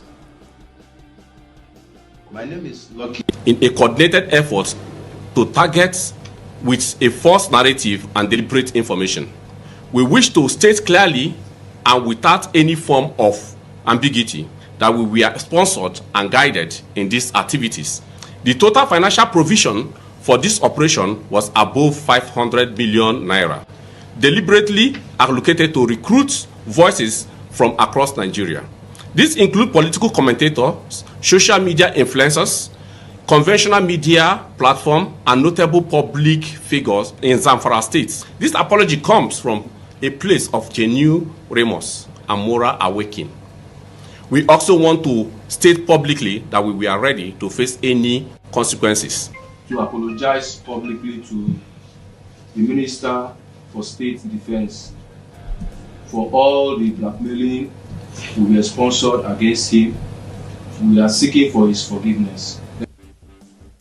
Now, a group that identifies itself as repentant blackmailers has publicly apologized to the Minister.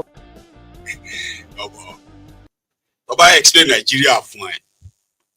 If they explain Nigeria to you and you get her and you remain normal, they lie to you. Okay? See, those ones look like people who came from Zamfara. Do you see them as Zamfara people? They go hire people from God knows all these guys. Me, I believe they're not from psychiatric home. If you pay attention to them and look at them very well, one of them look like one. Repentant blackmailers. Talking about information that is public. And a group of lunatic put themselves together and said they are the ones. They hired them to be saying that. What are you talking about? That's how Nigeria is probably like have become. No thanks to this your criminal politicians. They don't want to address the real issue. They hire people. Crowd depends on what the agenda is, without addressing the real problems. Rather, they will create different agendas around it. And it's like creating buffers for themselves. So at the end of the day, all of this probably will shield them enough that they can still stand strong despite all of these allegations. Because there won't be, like a centered kind of like a unanimous agreement that this must be done.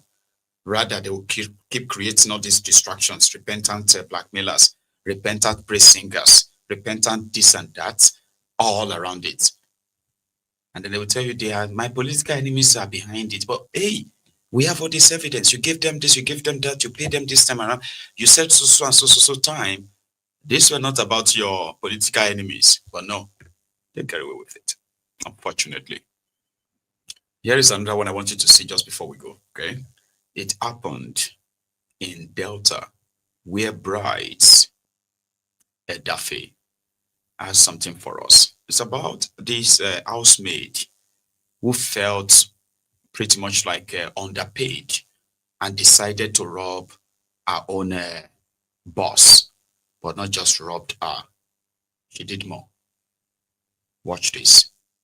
I am SP Daffy Bright, and this is Delta State Police Command. We are presently at the Special Anti-Kidnapping and Cybercrime Unit of Delta State Police Command. In Delta State, we always advise people to trust the process. Residents should trust the police. Whenever anything happens to you that borders on crime and criminality, don't keep it to yourself. Bring it to us. I think this is a proper example of a problem shared is a problem solved, not problem doubled. One of the commissioners in the state, in Delta State government, was having this young girl. She's about 19 years old, who was working for them, and she's been with them for over a year now. When they traveled, she went into the house, broke into their bedroom, ransacked everywhere, saw some dollars and took them, some nairas and took them, carried their laptops too. This is a new laptop. The said commissioner has an empowerment scheme where he uses POS and cash to empower Deltans. She went away with 2 of the POS. It didn't stop there. She took their phones. She had already flashed these phones. It still didn't end there. She carried, this one is the Rica. The Rica is what? It's tomato, Abi? Tin tomato, the Rica tin tomato. She carried Indomie. This one is Indomie. Maggi where they take the cocoa. She carried it. She carried Indomie, power oil, red oil, even pig milk, Dano, Milo, sugar, and even these shoes. Are they your shoes? She even packed their shoes as well. And Avanska, the people you were working for, were they maltreating you? She said no. Were they not paying you well? She said no. Were they not giving you food? She said no. So why did you do this? Before they came back, she packed all these things, went outside, got a cabman, in connivance with a driver. Your name is what? Rafe. In connivance with the driver to the principal that they were working for, and made their way with all these things to Plateau State, to just Plateau. Where in Plateau are you from? Mongu. Unfortunately for her, she didn't even just do that. She destroyed her SIM card. Someone that said she didn't know what came over her, she destroyed her SIM card. But trust us in Delta State Police Command. When it comes to intelligence-led investigation, we are professional. That I can give to the command. She was strayed to her village and she was arrested. Eventually, the said driver who said he knew nothing about it was also indicted that he actually helped her to park. But when he was confronted, he said he didn't know anything. Auntie, what's your name? Rosemary. Rosemary, you go open your mouth too. How old are you? I'm 19. You are 19 years. How long have you been working with this, your oga? 1 year plus. 1 year plus. So this money and this naira, where did you get them from? From his wardrobe. His wardrobe. Did you have access to his bedroom or you broke the key? I used to clean the room. Everywhere is open. Okay, everywhere is open. So who was at home that day that you did all these things? Nobody. Nobody. Do you know this man here? Yes, sir. What did he help you to do on that day?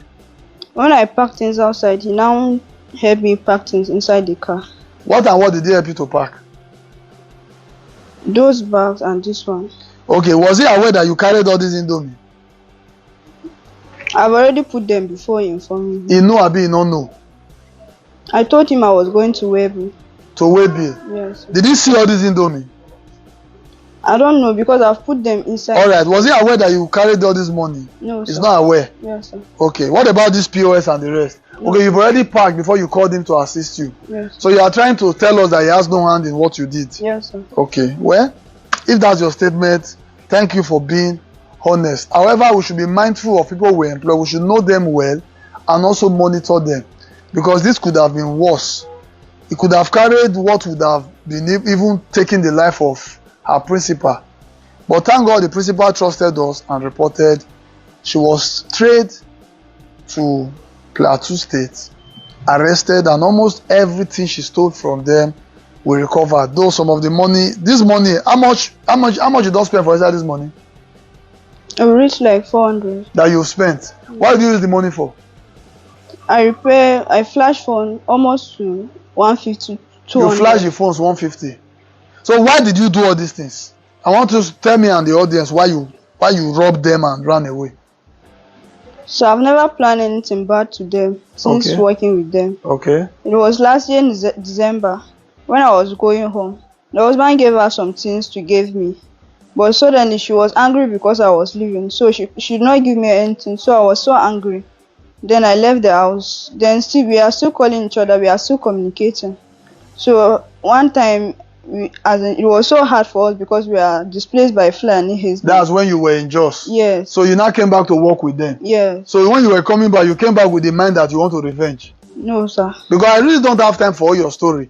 Are you trying to justify what you have done now? No, sir. How does this make you feel?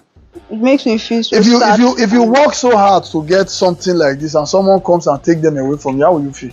I will not be happy, sir. You were being paid salary, right? Yes, sir. Have they ever stopped paying your salary? No, sir. All right. So we need to be careful of entitlement mentality. Entitlement mentality is dangerous and it's very, very, in fact, it's dangerous and can cause a lot of havoc in our society. Right. Intelligence officer Bright Daffy. But the point part of what I want to kind of like point out from that convo is the part where the young girl came from. She's 19 and she's from Plateau State, right? So among the people displaced by the Fulani herdsmen, as she put it. So most of them have been, they have obstructed their education. Some of these children who are victims of this terrorism, especially up north and the Middle Belt, are displaced. We are hearing about 20 million Nigerians living in IDP camps, but that's not the number of people displaced. And the victims of all of this in the last 10 years, they have been children. So if you take 10 years out of that girl's response, right? Nigeria sent their own fighter jet to Benin Republic, in which we've had visuals, like the videos of some of these fighter jets, 2 of them, by the way, came under attack from what was suspected to be from the basis of the military, or the soldiers in support of the military coup. However, they brought the whole thing under control when Talon resurfaced later that evening, and then he broadcasted to the nation that they've managed to take back the control of the country. So Talon eventually went straight to the supposed presidential palace. However, many others said no, it wasn't over, because there were still some renegade soldiers who were believed to be actually controlling some part of the country at the time, enough that they needed Nigeria's support. Like what Tifnubu did in Niger when he declared war on Niger Republic before even notifying the National Assembly, and we all know how that went. Similarly, when he declared the state of emergency on River State and removed the democratically elected government, again, he had to communicate that to the National Assembly after these decisions have been made. Similarly, now, Tifnubu already have Nigerian soldiers in Benin Republic as we speak. But yeah, it needs to kind of like make it official. So he wrote to the National Assembly that he would like to send Nigerian soldiers, they call it troop, to send troop into Benin Republic on a peace mission. Benin Republic is not fighting civil war. Benin Republic is probably kind of like doesn't have any breakdown of law and order. The impression they have given to us is that the military have taken back the country from the coupists, the coup plotters. So if Benin Republic is now under control and everything is under control, rather, why do Nigeria need to send their soldiers to Benin Republic on peace mission? like peace mission in Benin Republic, peace with who? Anyway, Onofunuga, the special advisor to Tifnumbu on Instagram, Twitter, and TikTok matters, the 70-year-old presidential advisor. That's Onofunuga. They said, well, the first time we went there, it was the president that called us, like in panic, that we should send fighter jet to come and help him. Indeed, Nigeria did like bombed one or two places in their commercial capital, which is the Cotonou, Porto Novo, as we have it on record, right? So why did Nigeria go to Benin Republic and send fighter jet to Benin Republic while their coup was ongoing? I'm still coming back to that, but here is what Onofunuga said. Well, let me just say I don't have the details of what the security people did, but what I know is that the government of Benin, President Talon's government, sent 2 note verbals to Nigeria, actually in quick succession, because the first one was that Nigeria should send fighter jets to help them to dislodge the coup plotters. And after that one was done, they again requested for ground troops. And of course, under the ECOWAS protocol of good governance and democracy, Nigeria, of course, will join other West African nations in forming what they call the ECOWAS standby forces. Well, so there is should I call it the ECOWAS standby force? It is a pretense, it's just like a pretense formation that looks like that of NATO. But the idea behind it, right, was when France and America, right, when they believed that, why not put together some soldiers, military, that would then be like a standby force in case if there is any kind of like violence or coup that are not sanctioned by them. So you can easily just use this troop. They will have access to enter some of these or all of the West African countries that signed the deal. But guess what? Nigeria was to provide about 90% of the logistic, the funding, and mostly the personnel as well. Because most of the West African countries do not have any real military in that sense. You get what I mean? So Nigeria playing the big brother in this sense, right, made them believe that they could put together a force that will be working not in the interest of Africa per se. No. It will be like a standby force that instead of them bringing French forces, American forces to come into some of the countries they will call the dictatorship rather, right? So they will just bring the West African forces in. They tried it when the Sahel states, the AES states, Burkina Faso, Niger Republic, Mali, Chad, a few others, right? When they decide not to be part of the West, ECOWAS anymore, since they knew that whatever ECOWAS pushes, right, is just like the dictate of France or dictation from France. So they pulled out. And then the threat that Tinubu made against Niger Republic, which was considered as a threat against the rest of the AES countries, right? So that threat was supposed to have been carried out, right, by the ECOWAS Special Force, where you have Ghana. Ghana will have their own military. Their soldiers will join. You have the Ivory Coast, you have the Togo, you have the Benin Republic, you have Gabon, you have Guinea. No, is it Guinea? Yeah, Guinea. Then you have Gambia, and all these guys. You shall draw them all together in the pretense that they have a standby army to protect democracy in Africa, in West Africa. So when the coup was announced in Nigeria, in Benin Republic, right? The ECOWAS, the toothless ECOWAS, came up and said, they were declaring a state of emergency. Like they actually declared a state of emergency all over West Africa right now. And why is that? Because almost all the countries in West Africa right now are falling into the, into a military coup. And the way it's going, it might end up being the thing as democracy is considered to have failed the people in some of these countries. So ECOWAS is now saying that if any country try to get, or if any country or any military of any country in West Africa should declare coup, so it's just going to be like a declaration of war on that country from now on. But we're going to get to that part. So yeah, Tinubu then, despite the fact that Tinubu already ordered the, the sort of like the military invasion of Benin Republic, going after the coupists in the name of protecting democracy, right? So there are soldiers, they've already sent soldiers to Benin Republic as we speak, but Kolu, in order to probably have his ass covered, wrote to Akpabiole this morning. President of the Senate,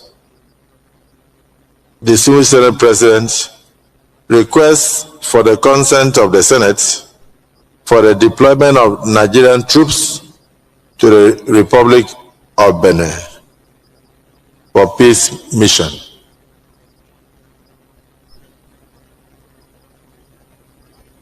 Pursuant to Section 5, Subsection 5, Part 2 of the Constitution of the Federal Republic of Nigeria 1999 as amended, I seek further to consultation with the National Defense Council, the consent of the Senate for the deployment of Nigerian troops to the Republic of Benin. This request is made further to a request received from the government of Benin Republic for the exceptional and immediate provision of air support by the armed forces of the Federal Republic of Nigeria. The distinguished Senate may wish to note that the government of the Republic of Benin is currently faced with an attempted unconstitutional seizure of power and disruption and destabilization of democratic institutions. The situation, as reported by the government of Benin, requires urgent external intervention. The Distinguished Senate, considering the close ties of brotherhood and friendship which exist between Nigeria and the Republic of Benin, as well as the principles of collective security upheld within ECOWAS, it is our duty to provide the support as requested by the government of the Republic of Benin.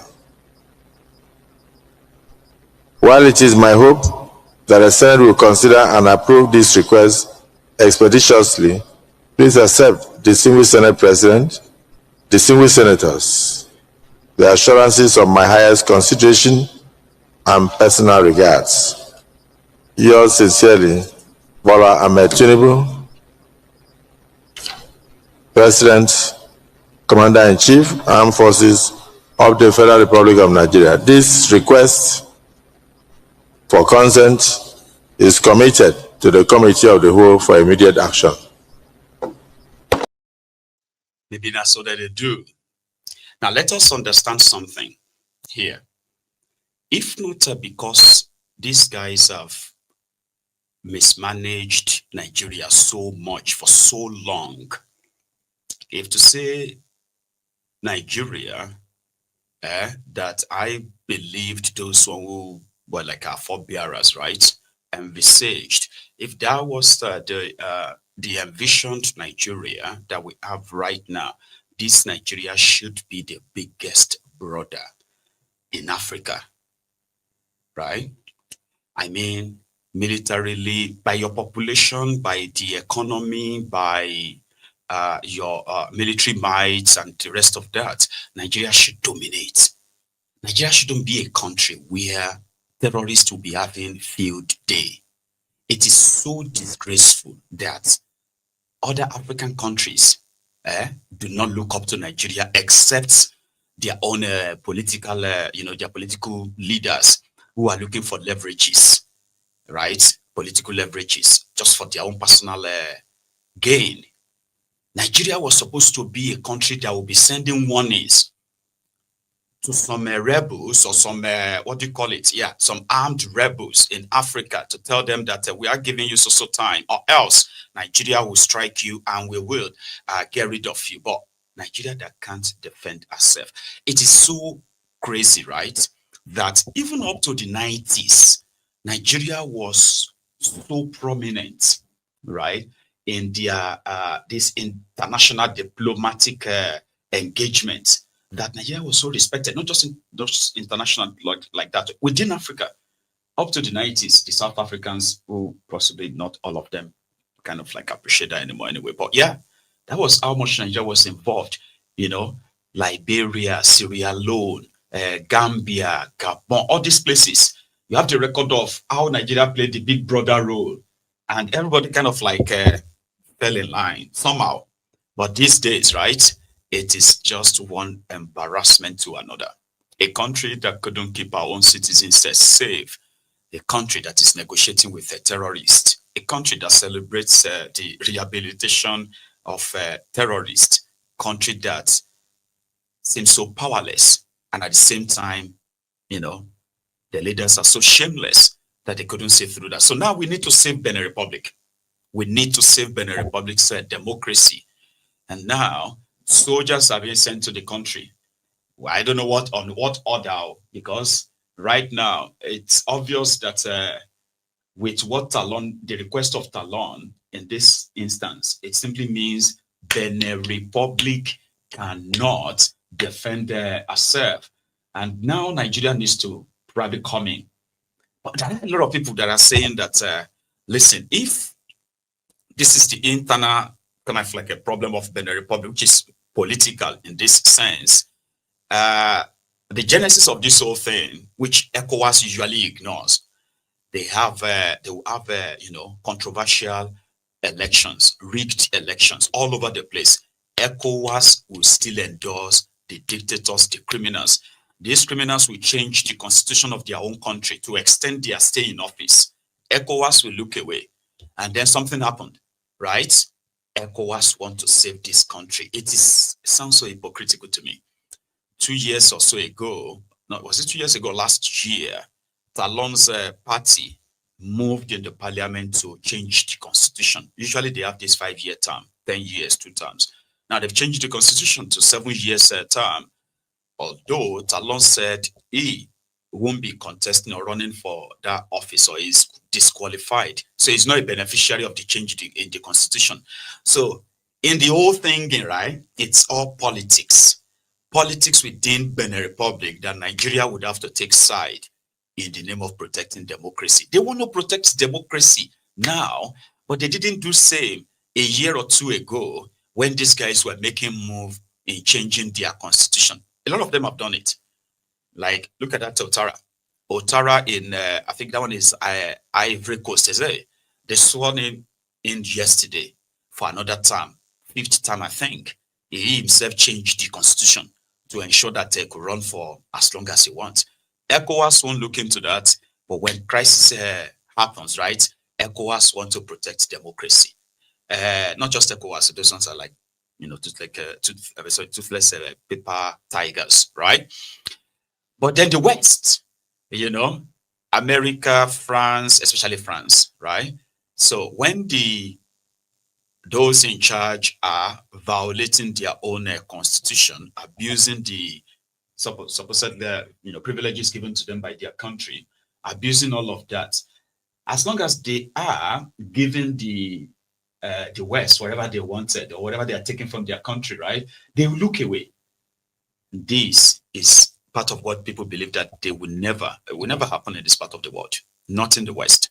The kind of elections that they allow to take place in Africa, as well as the amount of corruption institutionalized by them in Africa, right, will make you kind of question the type of, democracy we practice here and the one they practice or allow to be practiced in Africa. That's always leading to trouble. Anyway, Akpabioli and his gang couldn't wait to approve it.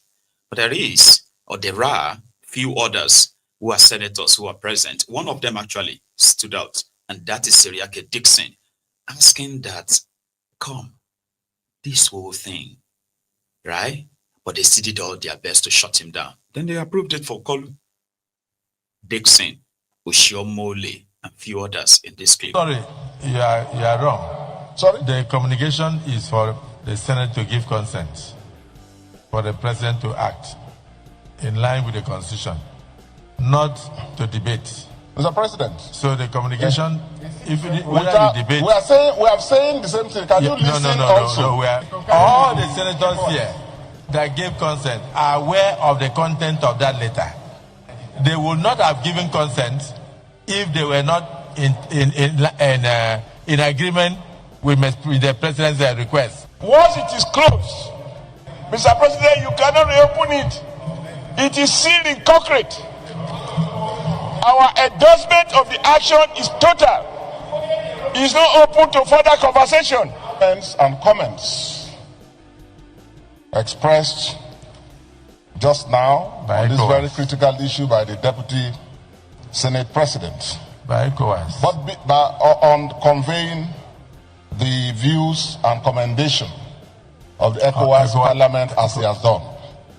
But Mr. President, without prejudice to that, I have thought that with the communication of Mr. President, which has been read this morning, that we will discuss the validity and the appropriateness and add value to it. Because the whole essence is for that communication to be debated, for it to enjoy legitimacy, so that everyone in this country will know, and even outside will know. So now what I'm saying is that... Sorry, you are wrong. Sorry? The communication is for the Senate to give consent for the President to act in line with the Constitution, not to debate. Mr. President. So the communication, if you debate... We are saying the same thing. Can you listen also? You have to get, whether you debate or not, you still come to the question, will the Senate give Mr. President consent as requested?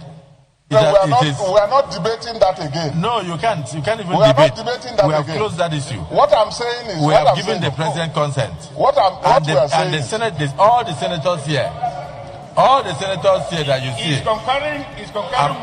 I'm coming. All the senators here that gave consent are aware of the content of that letter. They would not have given consent if they were not in agreement with the President's request. So to go open it for debate, that is not what we are here for. The point of order, Senator Shumole. And there was no one voice of nay. It was all the eyes had it. And it was unanimous, including Senator Dixon. Once it is closed, Mr. President, you cannot reopen it. It is sealed in concrete. Our endorsement of the action is total. It is not open to further conversation. Sorry, you are wrong. Sorry? The communication is for the Senate to give consent. Yoram, that is the Senate National Assembly of Nigeria debating how to send Nigerian soldiers on a fake peace mission that is not actually clearly defined, but let's kind of pick some things out of it, okay? Tifnumbu's letter said Benin Republic requested for fighter jets, and they were given even before the Senate approval. However, in that letter that is now communicated to Akpabiole, by the way, it is stated that they want more. They want more than just fighter jets. They want soldiers sent to Benin Republic, and therefore Tifnumbu and the Nigerian military put together a package and they called it a peace mission to Benin Republic.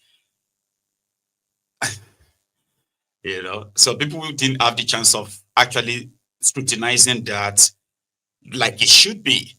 Rather, it was meant to be just approved. We just need your consent, like just say yes to it. And that is Nigeria National Assembly approved the boots on ground. I remember how many of you felt when Donald Trump's statement said they will come to Nigeria and go after the terrorists, the jihadists, and it's going to be, fast, swift, sweet, fast and sweet, and it will be like gun a blazing. I know how many of these people who lost their cool, they lost their shit, right? That how could you say you want to send soldiers to Nigeria? So we're debating that 4 weeks ago. And today, the National Assembly of Nigeria, the Nigerian Senate, approved the boots on ground into Benin Republic, the neighboring country, because there was a failed coup attempt, and therefore thousands of Nigerian soldiers will now be drafted to Benin Republic in the midst of national security crisis in Nigeria. You see the alacrity at which this whole thing happened. Priority. The coupists were on rampage 2 days ago. It lasted for a few hours. And within those few hours, Nigeria from Abuja reacted and dispatched fighter jets straight to Benin Republic. Within hours, that same privilege is not accorded Nigerians inside Nigeria. For example, there is an SOS call. The Fulani terrorists or the Boko Haram terrorists are currently attacking so communities in the so local government areas of the states. And with that rapid response from Abuja to Katsina, from Abuja to Kaduna, from Abuja to Niger State, from Abuja to Kwara, from Abuja to Kogi, cannot be as far as from Abuja to Cotonou, from Abuja to Port Novo. But priority, it simply means that the safety of Nigerians is not really the priority of these guys. They want to leave you with the impression of we are doing our best, we are trying. At least they are trying. But the point here is this: you are not their priority, and it's a shame. Yeah, we need to save Benin Republic. Kolu needed to save Benin Republic for who? For the Benin people, for their colonizers. This is the part where they actually granted it quickly. Then they Akpabio added his commentary afterward. To the Federal Republic of Nigeria for the deployment of Nigerian troops to the Republic of Benin for peace mission, and I request accordingly. Is this a true reflection of what transpired in the Committee of the Whole?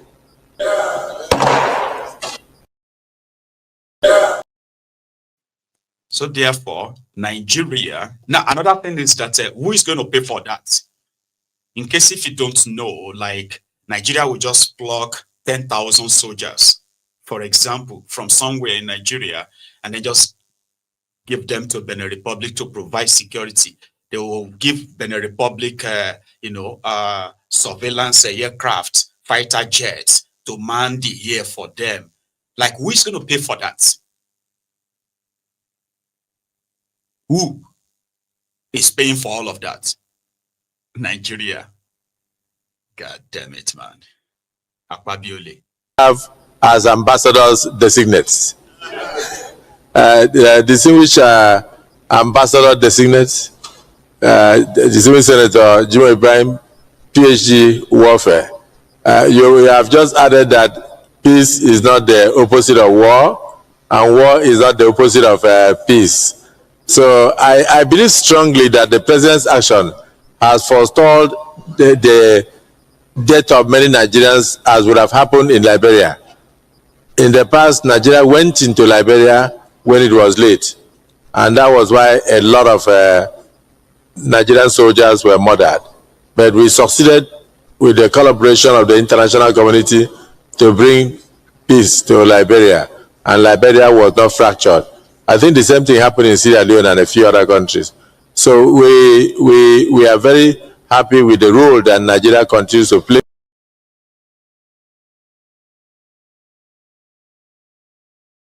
that was able to work with the international community and brought about the independence of Angola. And if you go there, that is why the plate number of Nigeria is 002, which should actually have been 001. But they said because of how close they are to the Democratic Republic of Congo, they had to give them 001, and then they gave Nigeria 002. And we have continued to play that role in many other countries. In South Africa, we didn't have troops on ground, but we supported the end of apartheid with everything, including contributions from even school children, NYSC, secondary school, almost everybody, civil servants in Nigeria on a monthly basis. We brought a lot of South Africans to Nigeria, and then they got their education here. When I was in Federal Government College, I had many of them in Port Harcourt and other Federal Government colleges. We provided all we could to support our brothers and sisters in the rest of Africa. So the role of the president is, again, in tandem with what past leaders of Nigeria had always done. But the swiftness of this action is what made the Nigerian Senate to give its consent without a single dissenting voice and under 1 hour. Because if it wasn't swift, we would have waited until it led to bloodshed. Here, there was no single bloodshed. So we commend Mr. President very seriously. Let me end with the Chief Whip of the Senate, if he has anything to say.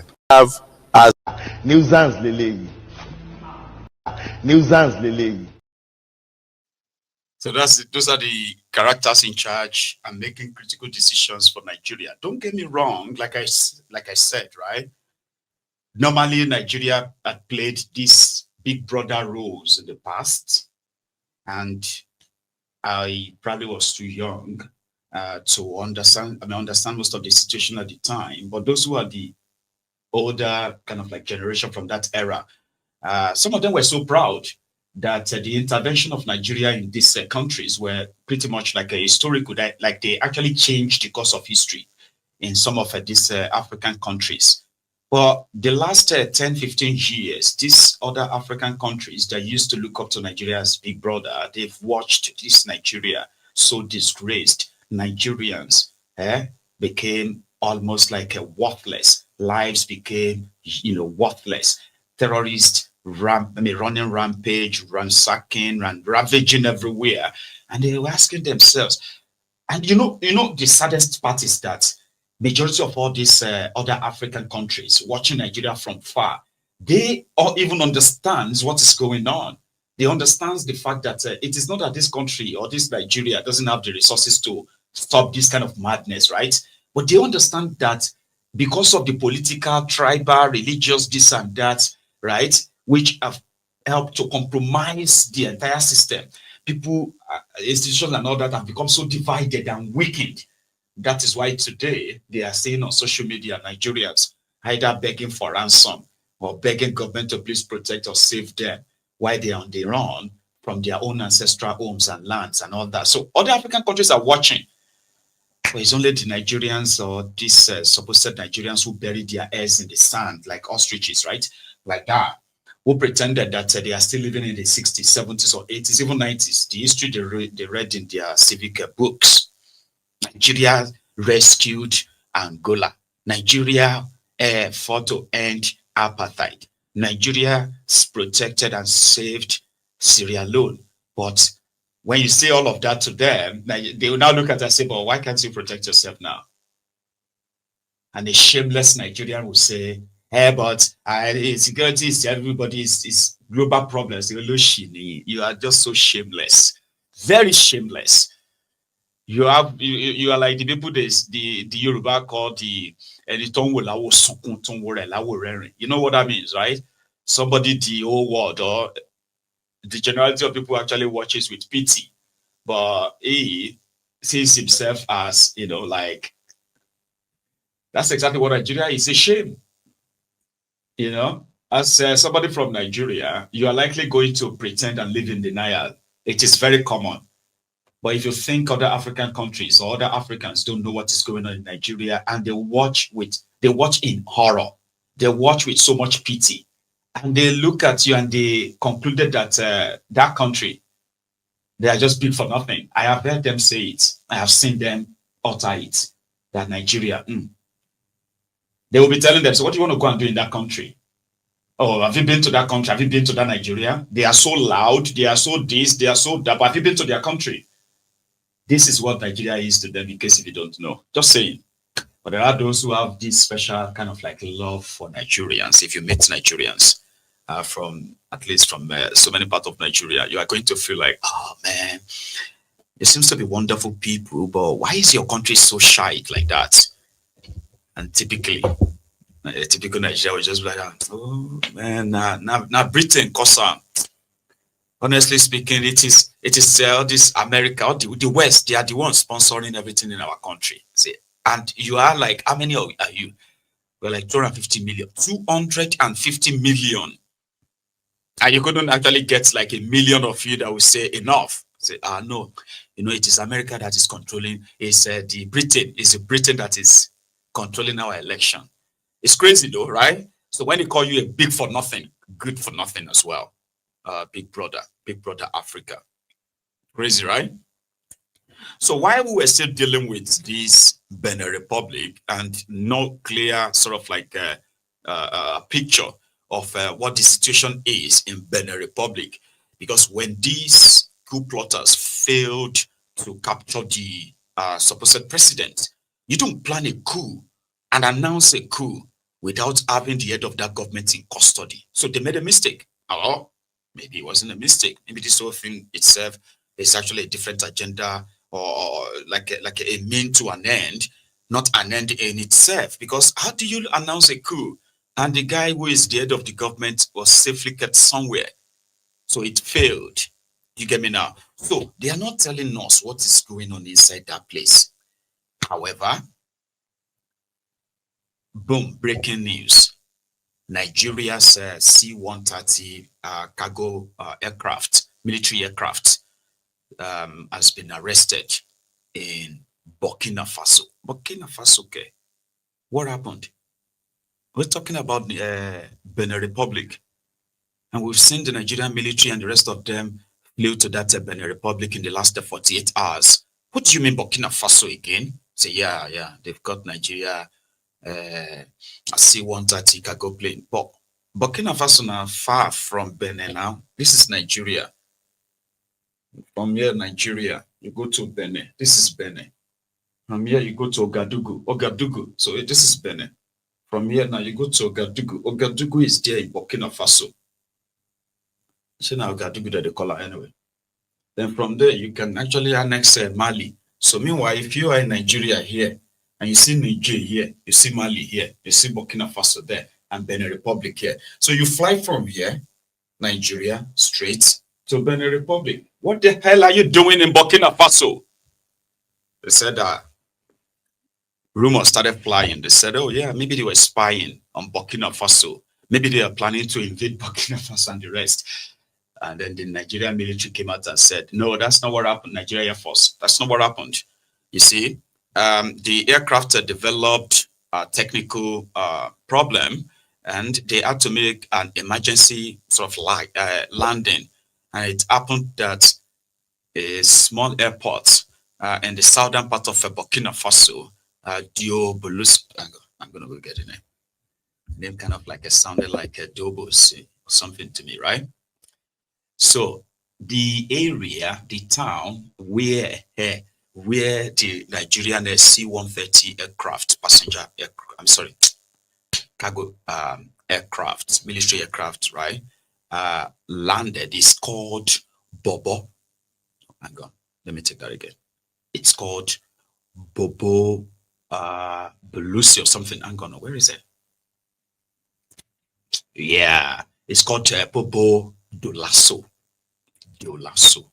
Bobo Dolasso. Yeah, it's a small place in the southern part of Burkina Faso. So, like I said, we're still wondering what's going on in Benin Republic. Why is Nigeria so invested in it and all that? Yeah, have a boom. Politico, everybody. 11 personnel on the aircraft were detained. That was when the explanation started. So, you go explain tire. There is no evidence. That thing kind of like played out because, Baba, there is nothing, there is no theory, there is no angle, there is no whatever it is I've not read about what happened in Burkina Faso. Here you get after this video. Some say there is an AI. Communiqué de la Confédération des États du Sahel, AES, relatif à la violation de l'espace aérien confédéral.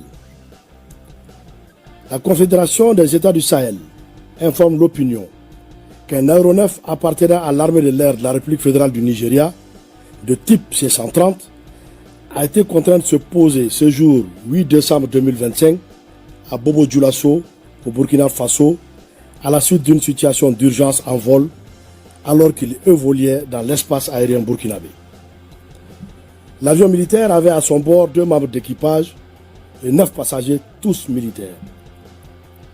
Une enquête a été immédiatement ouverte par les services compétents burkinabés et a permis de mettre en évidence l'absence d'autorisation de survol du territoire burkinabé par cet appareil militaire.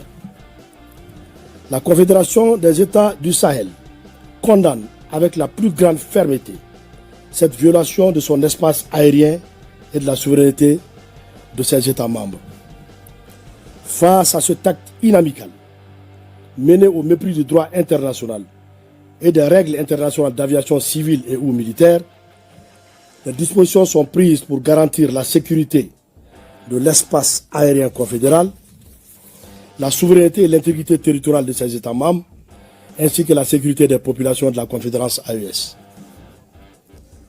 À cet égard, et sur instruction des chefs d'État, les défenses aériennes et anti-aériennes de l'espace confédéral mises en alerte maximale, conformément à la déclaration du Collège des chefs d'État en date du 22 décembre 2024, ont été autorisées à neutraliser tout aéronef qui violerait l'espace confédéral. Fait à Bamako le 8 décembre 2025, général d'armée Assimi Goïta, président de la transition, chef de l'État de la République du Mali, président de la Confédération des États du Sahel. Merci bien. For the sake of us, we don't understand their French. May I give you an idea of what the guy talk. So he was announcing that they've detained an aircraft with 11 crew members or 11 personnel on board, including the crew members, for violating the airspace of the AES country. Listen, when they broke away from the ECOWAS about a year or so ago, yeah, countries like Burkina Faso, Mali, and partly Chad, by the way, so Niger Republic, they formed a bloc. They called it AES. You see, this bloc was out of the fact that when they put out of the ECOWAS, including Nigeria, they were placing sanctions on them. You know what I mean? Financial this and that sanctions. And they were upset that why would you be sanctioning us if we remove those who have been like more or less like puppet of the West? Why you, Africans like us, why would you sanction us? So Nigeria cut off all the financial dealings and whatever, including the, they have this financial system built that operates between Nigeria and Niger Republic. Nigeria terminated that for a while. I don't know if they reinstated that anyway, right? So Nigeria cut off electricity supply to Niger Republic. And Nigeria wasn't giving Niger Republic free electricity. It was their own share of that agreement to allow Nigeria to build a dam using the water that is the River Niger. So electricity from there will be shared by some of these countries at a kind of like a discounted pay. Nigeria have to give them electricity. Nigeria cut all of that off, in case if you don't remember. So that forced them to form a bloc that made them to approach Russia for their arms, for other economic deals, including China. So in all of this, it is believed that the West African countries like Nigeria and others, they have shown hostility to them. They are not their brothers. Nigeria and the rest, maybe not you Nigerians, or maybe not you Ghanaians, or maybe not you Ivorians, or you Beninois. No.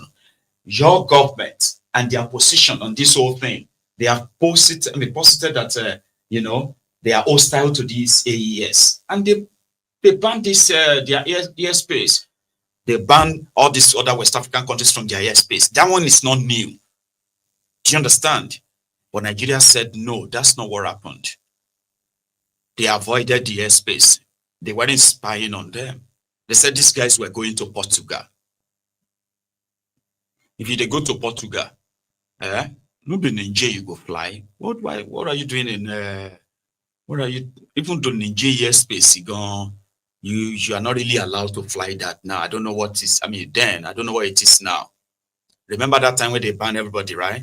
So they've acquired enough equipment to jam any aircraft in the air. They will jam it and they'll force you down. Some of you who are thinking this is going to be the war of, some are actually expecting that this is an affront, an insult to Nigeria for a small country like Burkina Faso. You will not protect your people, and your people are living in the forest, tens of thousands of them, waiting to pay ransom right now. Do you really think all this thing is now about how much guns you are carrying and the rest? They can jam it and then bring it down as well. Don't pass through their airspace. They've warned you. So if you are going to Portugal, like they just claimed today, they're going to Portugal. Once you fly from where? Abuja, it's a straight line. You are going to go straight down to Niger, fly over Niger. But if they didn't allow you to fly over Niger, because once you fly over Niger, now so you're going to go to all these places like Morocco, all this thing, to the Mediterranean, then straight to Europe. You can then make your turn to left or right if you are going to Portugal anywhere. Sure you get. But Burkina Faso, it can't be like person with day here, Abuja, and you're supposed to fly direct. And then you decided to do like this. And you got caught in their airspace only to be embarrassed and detained. So 11 people were detained, including the military men on board. But as we are watching this like few minutes ago or so, they've been released. So it was like not expected to be a fight or a battle of any kind. No. But it's just that some of these, ignorant Nigerians who believes that most of the details by moonlight that they read in their civic book, right? Even though they are living right now, they can see the reality right now, but still they want to believe some of the faboos they told them, right? About how Nigeria can be this or that. A country that its military has been so compromised, exposed the millions of people to to violence and attacks and here and there, right? So that it's not a country you kind of gonna be bragging of. And for context, this C-130 aircraft is exactly the one that was held for over 24 hours in Burkina Faso earlier. Just for context, look at it. This is the aircraft.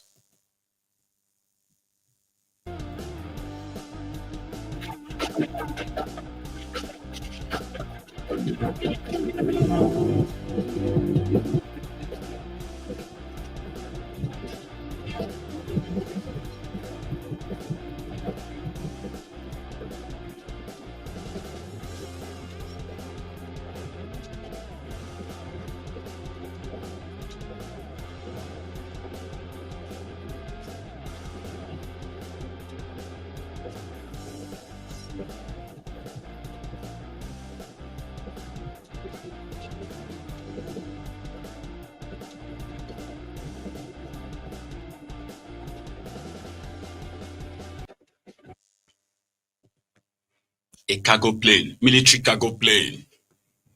So it is not like a spy plane, it's not a fighter jet, just cargo plane.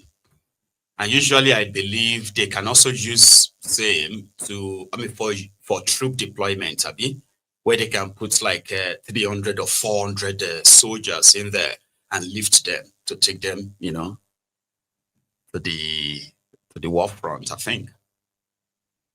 But right now, the aircraft has been let off as all clearances also have been addressed. Well, that's in Burkina Faso. So, Tommy, all of this that we are seeing right now, this ridiculing of Nigeria and all of this due to the poor leadership and all that, Nigeria have lost its place, or like Nigeria have lost a place in the world. This is how he described it. You know, Tommy, right? The guy who wanted to set up a parallel, is that a parallel government? No, I can't remember, but yeah, with Tommy. You know, I think the Tony Uranta Memorial Lecture was an appropriate place to get into this because in ways, Tony Uranta, who I walked a path with, represents an era of optimism about Nigeria. When we were young kids, youth corpers, back in 1977, the optimism was extraordinary. We thought we would change the world. Nigeria was at the epicenter of a rise of the dignity of the black man. Now, you know, you and I know that this is not how Africans even feel about us anymore. The question is what went wrong. And we can delve into so many tracks of what went wrong and how it went wrong. And the problem is that we are not given, unfortunately, in public culture in Nigeria, to rational analysis of how we got to where we are. And people, justify things in all kinds of ways and don't enable them get to the truth so we can fix the problem. Nigeria was hope to the black man for a variety of reasons. I take a personal example of how I became very friendly with General Joseph Namvan Garba. Garba was foreign minister when I was a student leader at the University of Nigeria. And back in 1975, I came to Lagos to invite him to engage us in the debate at the University of Nigeria as students on Nigerian foreign policy. Because at the time, the most important thing in Nigeria was foreign policy. We were called the frontline state and all of that. And when I got to Lagos, of course, the usual thing, you student, you want to see foreign minister, go and write to your dean, to this, all that stuff. Of course, I went down, waited in ambush literally for him to arrive. And as he arrived, I stepped out and said to him, Colonel Garba, I disagree with you on Angola. He said, my name is Patu Tommy. I'm from the University of Nigeria. And we began a debate, which took me past his secretary who had bounced me. Anyway, all that is history. That optimism with which we saw Nigeria's role in Africa has somehow faded. I can tell you, and I mentioned this in passing at the Tony Uranta lecture, because chairperson was Ambassador Good News Igali. When Ambassador Igali was Nigeria's ambassador to Sweden, I had the good privilege of being invited to CIPRI's hosting of Global Trends, strategic process through which the US evaluates its place in the world. It was a very small conclave, former European prime ministers, the incumbent prime minister of Sweden, foreign minister, and of course, I can't talk about what we said at those kinds of events because they are Chatham House rules. But I can say to you that one of the things that hit me at that conference, and I told Ambassador Gali because he hosted my wife and I to dinner, one very famous man, one time he was on CNN almost every day, but said, what has happened to Nigeria is that it has lost its strategic relevance in the world. He said, 30 years ago, no power, no matter how big in the world, would want to do something in Africa without pausing to ask, how would Nigeria react? It's not necessarily that what Nigeria will do will stop it, but it will at least pause and ask. It says today, they would come into Nigeria's backyard without even thinking of Nigeria. So this loss of strategic relevance in the world is a very, very painful thing. But we can track how we got here. And that is what gets to me a great deal in having a political class that is not thoughtful enough, that is not able to have the kind of conversation that I had with a young colonel called Joseph Namvan Garba in 1975. Because we growing up, you know, we read Time Magazine, Newsweek, cover to cover. So when I said what I said about Angola and the foreign minister said to me, what do you mean? I gave him a detailed analysis that got to him. So when he got into his office, he said, get me Brownson, get me Australian secretary, get me Brownson, Ambassador Brownson Dede. I'm going to Suga to go and debate these boys. That world is not, unfortunately, with us today. So much has changed, and the quality of the political class is significantly responsible for this problem. He has no job.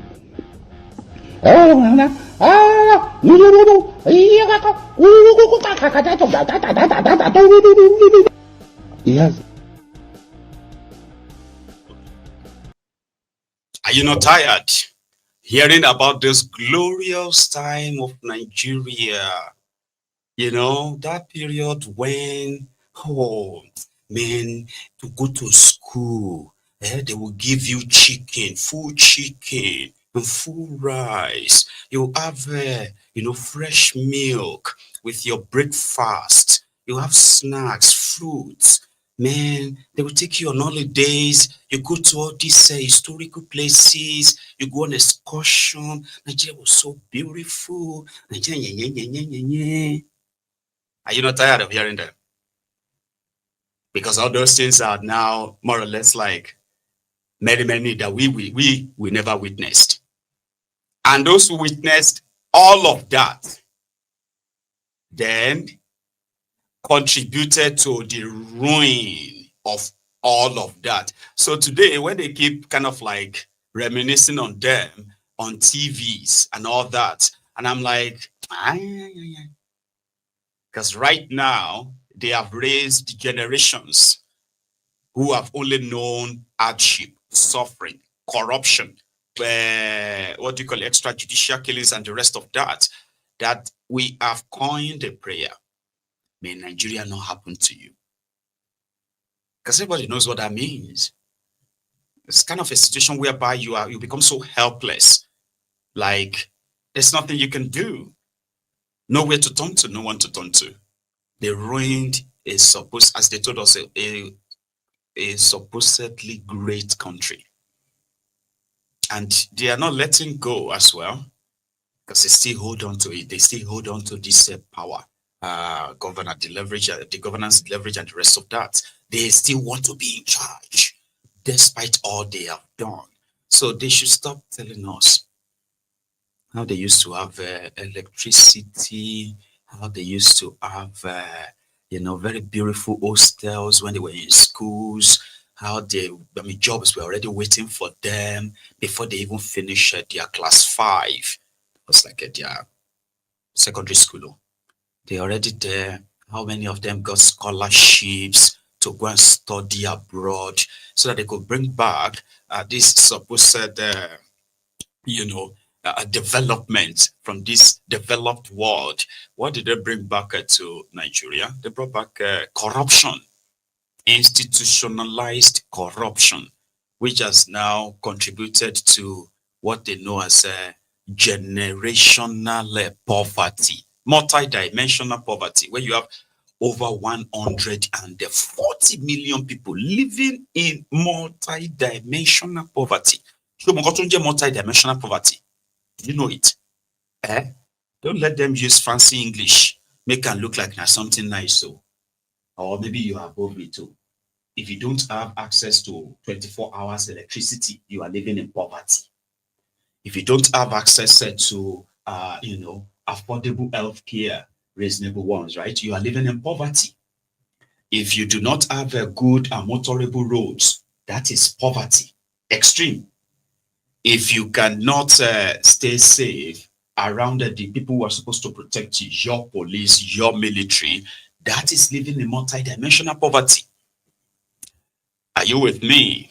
A place where there is no rule of law, where everyone is a victim. It is a multi-dimensional poverty. The only reason that some of you don't see it like that is because you all strive to become, strive to become a better past my neighbor. which has actually made an average Nigerian a local government chairman, I mean a chairwoman, depends on your status, right? So a Nigerian, after paying all the taxes that they have no clue who and who is actually taking all these taxes, right? Then they will still have to go and build, dig their own borehole for their own water, build their own homes, build their own fences for security, the many prisons, burglary proof, and the rest of that to keep safe, while the same them are paying the salaries of a policeman, paying the military, paying the secret police, and everybody that is meant to be paid to keep them safe, but they don't care. So they would have to provide their own electricity. And then, it depends on how you are well to do. You still have to go and provide your own health care. You need to provide your children's education by yourself, except if you probably just, I don't know, like you have to. So you do all this by yourself and you say you are a proud Nigerian. No, you are a proud Mugu, because those who are responsible for half of what you do yourself, right, do not even feel like they are failing. They don't see it that way. They still pass the bucket back to you and blame you. Say, well, you expect too much. Do you expect government to do everything? I say, wait till government go they do help. Any small thing, they will say, do you want government to do everything? Government cannot do everything. Say, wait till government go they do. Like I just said now, you provide your own housing, you provide your own water, you provide your own electricity, you provide your own security to some extent, depends on how liquid you are, right? You provide all of these things yourself, right? And then government should fix the road. Some of you are even contributing money to buy yourself electricity transformers. But Nigeria will share real place, so that place no be real place, so. Government failed to provide electricity because there is no transformer to probably distribute the electricity. The residents will raise money, contribute money, and then buy one transformer. And according to them, that transformer they just bought with their money is not their property. It belongs to the electricity company. The electricity company that failed to provide the transformer will be the owner of that transformer. Then guess what? This is another sad part. When they buy the transformer, they will then have to contribute money again and pay the electricity company to come and please connect us to the transformer we just bought. So with the cables they buy, with the poles they buy, with the transformer they just paid for, all of that belongs to the electricity company. Is that a real place? It's not a real place. But we can keep pretending. You get what I mean? So those who made all of that happen, and we are living in it's like living in that hell. Should stop reminding us. They should stop reminding us how it was so glorious. It was so honorable. It was a proud moment, right? But all of that evaporated, right? Because the selfish, greedy criminals were those who took charge of the country. So they took the country straight to the Golgotha. So now at the edge of the cliff, everybody is trying to kind of see if they could weigh balance here or there, or this whole project is going to be off the cliff. And once it reaches the ground zero, that is where we're going to get to, we're going to get to see how many of us, how many nations will rise from the dust. Some of us are actually anticipating that, not because it's mostly in our own control. It's not. It's in their own hands. The way they are running and ruining the country will determine where this is headed. And some of us actually can project where this is headed eventually. So today, Fulbara sang on his mandate. On your mandate, we shall stand. On your mandate, on your mandate. On your mandate, we shall stand. Well, that's the deal. But don't be surprised. It is expected. So this afternoon, Fulbara, the governor of Rivers State, with the weakest supposed nemesis, but unfortunately, so we've expected him to go and join the APC all this while. In fairness to him, let's be honest, okay? In fairness to him, Werewike and Tifnubu have done serious damages to PDP, that when Fulbara came under the attack of this, state of emergency and all the other, even prior to the state of emergency, right? You would expect that the PDP will probably have some little grind to bite, and then they'll back, to send the Tifnubu and others away. But they were pure paper tigers, unfortunately. The judiciary, the executive, it was more or less like a foregone issue, foregone conclusion. So Fubara stood no chance. And we saw the whole thing played out. But what we didn't expect was that he sort of like delayed it until with the weakest men have started moving mad again. They've started moving mad again. Yeah, they've started again. So they have started accusing Fubara of mismanagement, of corruption. And they might need to look into impeaching him once they return in January. So Fulbara met with Tifnubu yesterday, and this was after the speaker and 15 others said they have decamped from PDP to APC, giving them the leverage to begin to go after Fulbara. And people said Werewike was doing all of this as well to ensure that he secures the place for his own men in APC when it concerns the Rivers State, because if he loses political grips of Rivers State in this power game, right? Then he will have nothing to leverage on. He will have nothing to bargain with Tifnubu if Tifnubu manages to rig himself back in. Sort of. Yeah? But Fulbara is still going to be a problem. Okay? Because from what I gathered, it seemed that the peace they said they had, the return from their state of emergency, is a piece of graveyard. You know what they call the piece of graveyard? Do you know what is called a piece of graveyard? Let me describe it. It is that kind of, if you go to the graveyard at night, you will see this uneasy quietness. But something will be telling you something is going to happen here. I need to tread them carefully. Have you ever been to the graveyard? Have you ever been to burial ground at night before? I know. No? Me too. I watched it in the movie. These Nollywood movies, right? You could see the tension, right? When they show somebody in the graveyard, and everything is just. You won't see that, but you can feel the tension. That's exactly the situation in Rivers State in the last 6 weeks. Put it that way. So the rumor already spreading that they would have to get rid of him. So yesterday, while Fulbara was with Tifnubu inside the Aso Rock, right? With the weakest men who now controls all the local government areas, as well as the councillorship and all that, right? They gathered to endorse Tifnubu for second time, and they wanted their endorsement to be like their own ticket, to get a seat at the table whenever Tifnubu is, showing his benevolence towards 2027. So where is going to be Fulbara?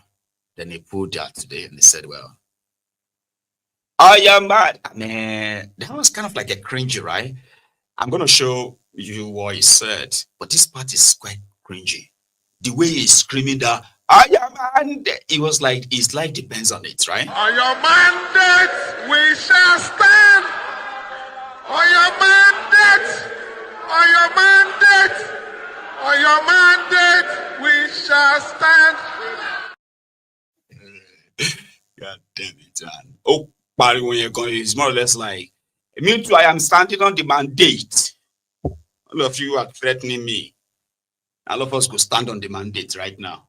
So he screamed it in a way that the mandate, your mandate. I was like, oh God. Politics here where they go, especially the Nigerian politics. Here is his own reason. He said, The reason why you have to go and join the APC, Egbekegbe, was that to identify with Tifnubu, to work for Tifnubu, they will need to identify with him in his own political party. That's why they are going to APC. It's crazy, right? Dear leaders,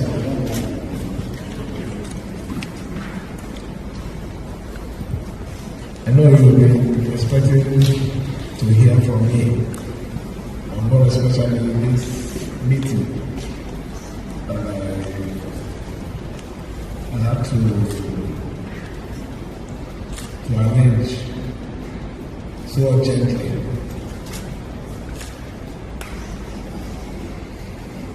But the meeting is going to end in a very sweet information.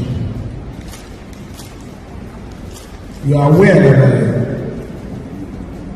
I went to see Mr. President yesterday, and the reason why I went for that visit is not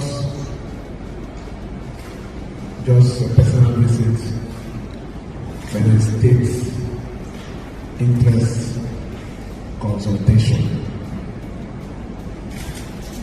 I don't want to make any mistake this time around. I wish also not to step on any right mind or anyone is laying for us.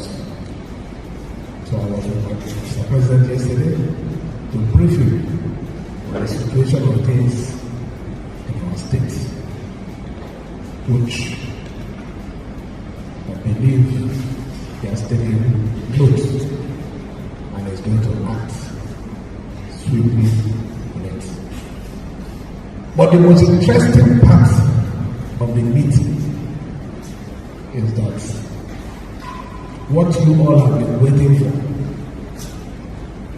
what you've been asking me, the signal has finally arrived.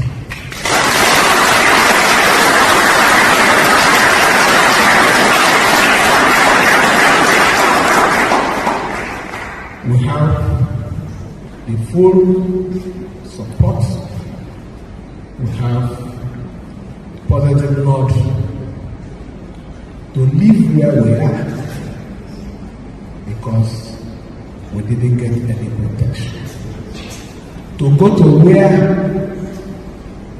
the reason why we are still standing is because of that case. And the truth is, without Mr. President, there won't be any His Excellency. It would have been former. So we have every reason, because the truth, let nobody be fooled in this state. We have the people, we have the supporters, and we have the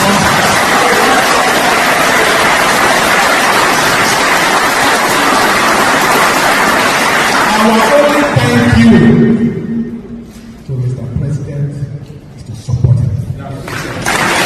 And we cannot support Mr. President in isolation.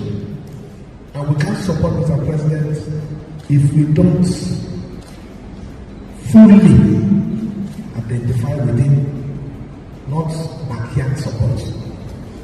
So we have taken that decision today. Since we've gotten a pass. Everyone here who have followed me, who have suffered with me,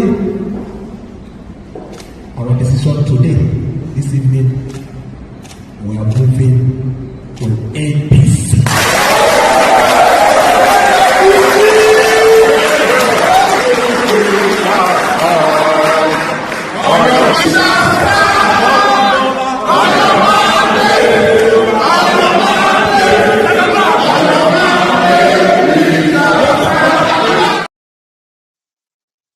To an average Nigerian, he is a smart guy. People like us talking on social media, how are we ready to help him? We are just talking on social media, just talking. Eh? He's a very smart Nigerian, the way he is. Because to be governor, to them as an average Nigerian, is an opportunity. And get it right, too. It is not an opportunity to serve. It is an opportunity to change your life, change the life of your family, change the life of anybody you want to change their life in your cycle. It's an opportunity. So anybody that manages to make you governor, you will be so stupid to be listening to people like Maiyegun that are telling you that you should stand upright and reject bribing Godfather. Because people like Maiyegun, they are just noise makers. They don't understand politics. Because their politics in Nigeria is a blessing. And that is why you get to see somebody who is appointed as a special advisor, so a personal assistant to the special advisor, to the senior special advisor to the president. Like the president, somebody is a senior special advisor to the president on media. Now that senior special advisor to the president on media, he will also have his own league of advisors. But this guy, they advise the president on youth. Sure you get. It's a youth special advisor to the president on youth. Then this special advisor, senior special advisor, will now have his own special advisors.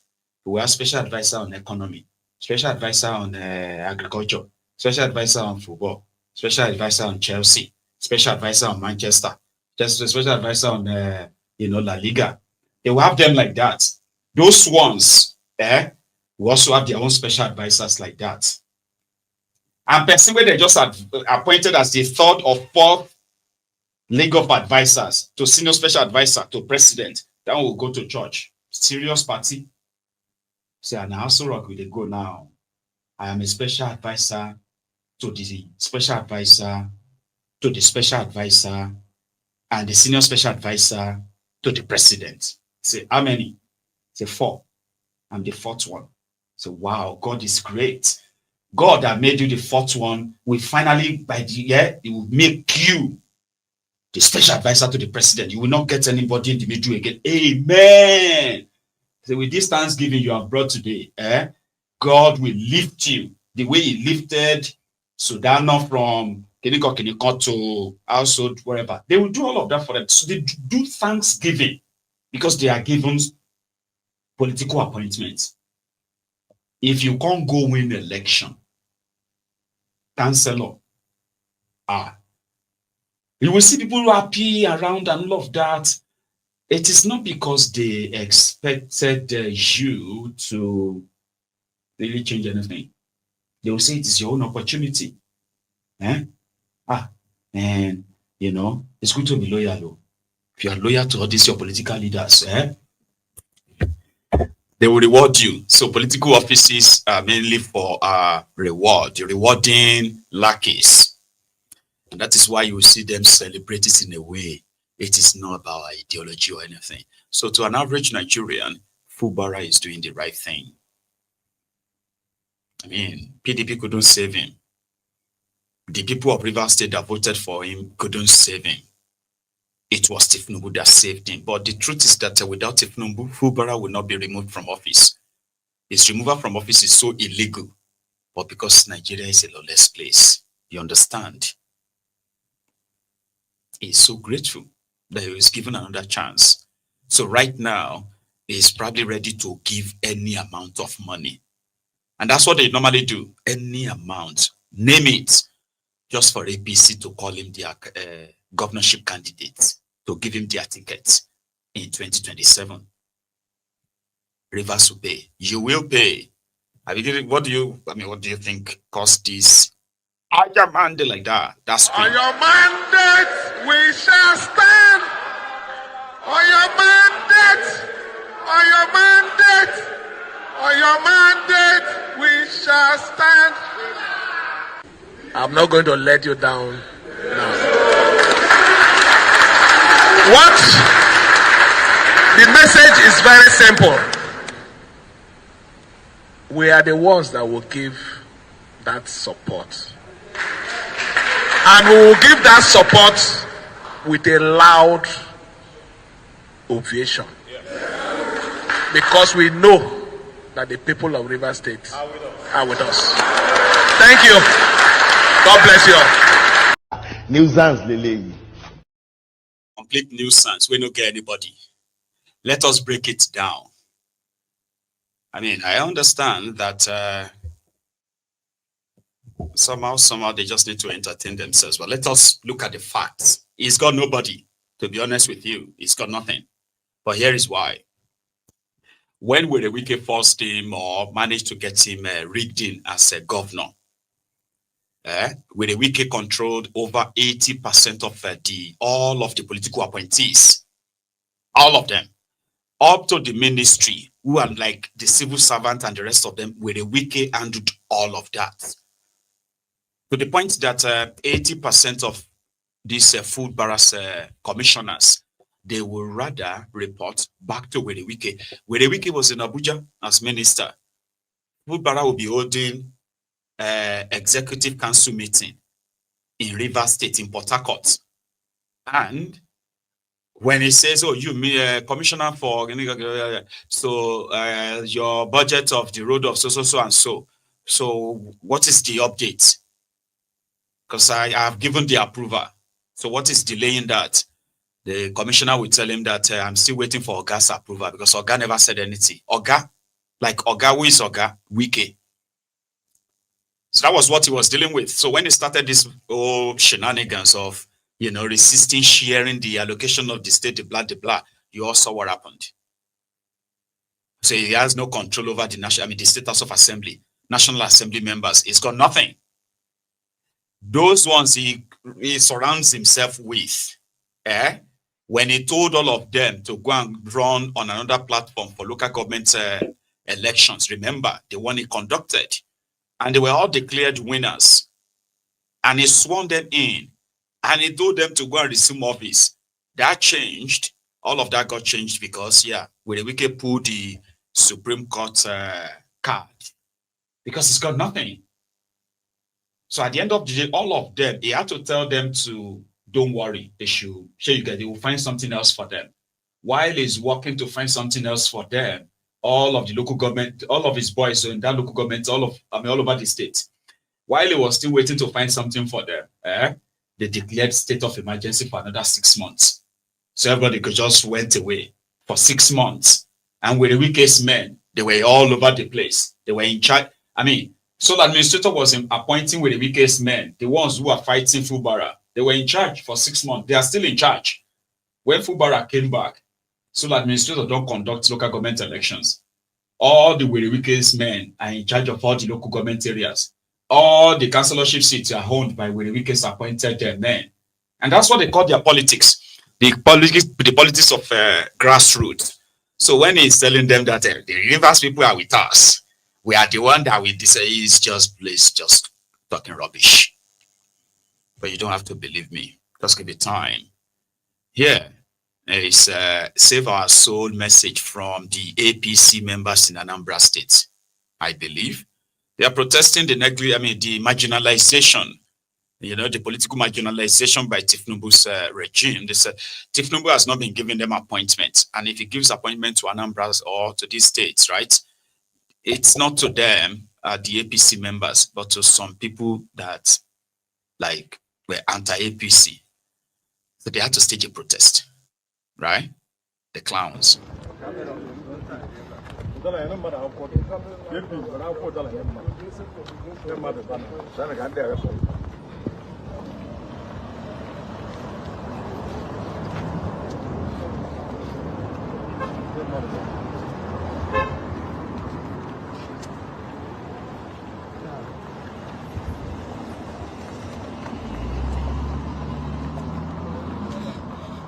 Are you live? Are you live?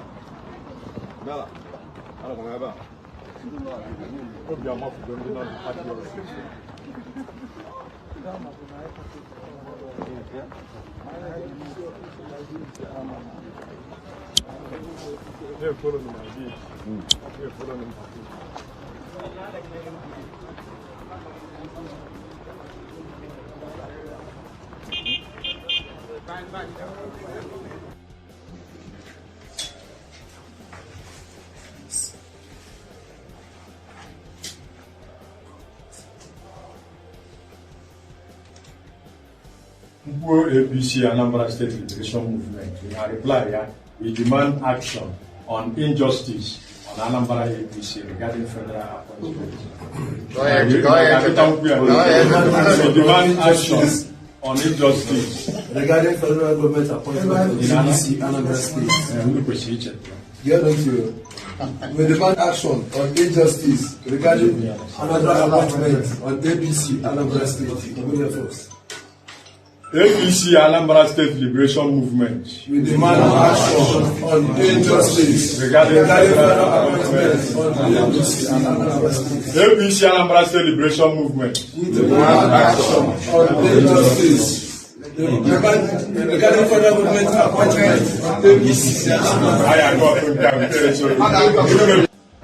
I'm move past you. You know I'm reach me guy. I swear to God that talk I'm move past you. I'm move past you again. I'm move past you. Ask anybody. See, you go argue this thing, but I swear to God I'm move past you. You don't see how they move before. Me again, I'm move past you. I'm move past you. You know I'm reach me guy. I swear to God that talk I'm move past you. I'm move past you again. I'm move past you. Ask anybody. See, you go argue this thing, but I swear to God I'm move past you. You don't see how they move before. Me again. You don't see where grown up they move before.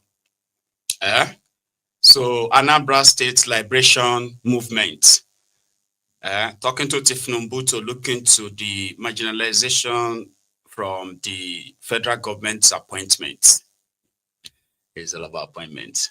Everybody shall will go drain this national pause. There's money no day, money no day, money no day. A lot of them are currently on the queue, like they're on the queue. You know what they usually say, right? That you see the criminals you are seeing today. Those who are waiting to take over from them, they are more vicious. And it's, I don't know, it's like, how do you put that? Like human sort of like weakness or something. When you look at those who were looting Nigerian money in the 60s, in the 70s, 80s, the money kept growing up, 90s, 2000s, and now you watch how much money like each of that generation looted, and you realize that those who were waiting, right, for their own turn, when they got their turn, they did worse than those the previous ones. And just like that, the sequence continues. Today, an individual will personally steal 100 billion naira. 100 billion. One person will steal over $2 billion. $2 billion. Because what they had to do is just to change the zero, change the figure here, and that's it. It has gotten to a stage whereby they loot to hire the best lawyers, senior advocate of Nigeria, that will help to come and defend them. A thief will hire the most expensive lawyer just to buy himself time or just to get himself off the hook. And then the ones who are going to, you see those ones who are watching these guys now, most of you are currently waiting for your turn, because the reason why this level of impunity, this criminality, right, lasted this long is because majority of the people that will likely join you in condemning this, this madness, right? They are doing so. Majority, I'm not saying not everybody, majority, they are doing so for possible two reasons. And you just need to pay attention to understand them. When people join you to condemn these bad behaviors, this poor leadership, mismanagement of the country and all of that, right? Some of them are doing so because they are not benefiting from it. Do you understand? They are not benefiting from it. And the moment they have their chance, they'll start explaining to you. How many people have you probably come across in the last 10 years alone who have had like riots, a profile of their supposed political positions, who have changed their position severally on several occasions, right? in the last 10 years. Because majority are not really against corruption. Here you get, they are not really against this bad governance. They're just joining us because, yeah, we all consider it's bad. But give them the chance to come close. Now, them go to explain to you. Well, Africa Wahala, I used to be like you. But the moment I got closer, when I became the special advisor to the governor and I attended some meeting, I now realized that, it's not easy to govern a state. A lot of people will just sit down on social media, be talking and talking. Do you think it's easy to govern a state? Say, Maiyegun. The world is coming to an end, though. Maiyegun is now explaining to us that it is not easy to govern a state. Government is not easy. Lenu Maiyegun. Yemanekao. Yeah, people have done that. They could explain to you. Now you can wonder, say, she, na me they mad me. This person is just trying to kind of like make me mad because me you understand by you see you like you they tell me say waiting they see, you know be waiting they see. Like you trying to convince me, see, this is what you are doing. They say they pay people to do that. You get what I mean? So yeah, once you see me come here and tell you that look at you straight in the eyes like this on your screen and begin to tell you that everything I have told you all these years, they were simply because I did not understand how government works. But now that I am the special advisor to governor, I know better. Some of you are just arguing blindly. I like in my last 1 week. But people do it. So that you get to know that the reason why people do that or they join you to condemn all these people is simply because they are away from it. But the moment they get closer, somebody from their family gets a political appointment and you know something, it's not even limited to those of you living in Nigeria. In fact, those of you living in Nigeria who knows them very well probably would despise them more. You see those ones who live abroad. Those ones that you think they are okay. The Americans and the British, or those Nigerians. You have no idea. They are worse than Alimajiris. The Alimajiris that are picking pockets, begging money in Nigeria. Can you get me now? All those your abroadia auntie, abroadia uncle.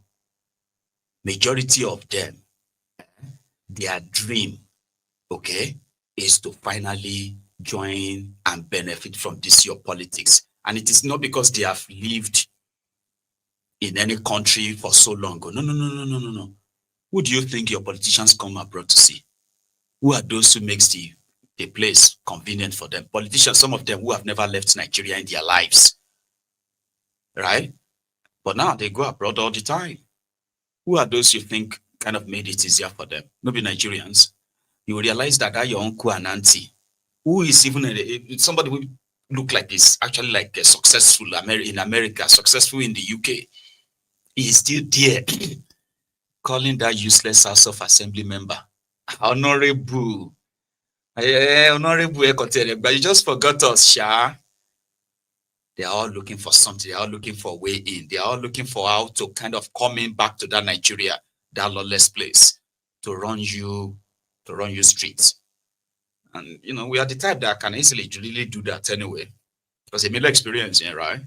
So the point I'm making there is that the situation in Nigeria survived this long or lasted this long because those who condemn or those who actually really condemn this madness, they're not doing so simply because they hate the madness.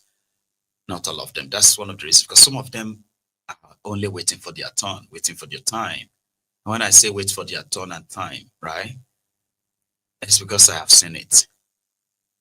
That's why I prefer we just kind of like break it up, have a conversation around a confederation that no longer gives this false sense of greatness that is built on falsehood, this false sense of a greatness.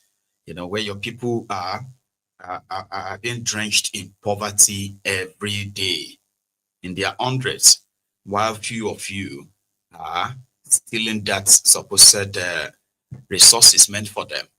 And then you have your eyes on that, like, if I should become a governor, if I could become a president, if I can become, not because you want to change anything, but simply because it could be your own turn or your own chance. So the 2027 is coming closer, okay?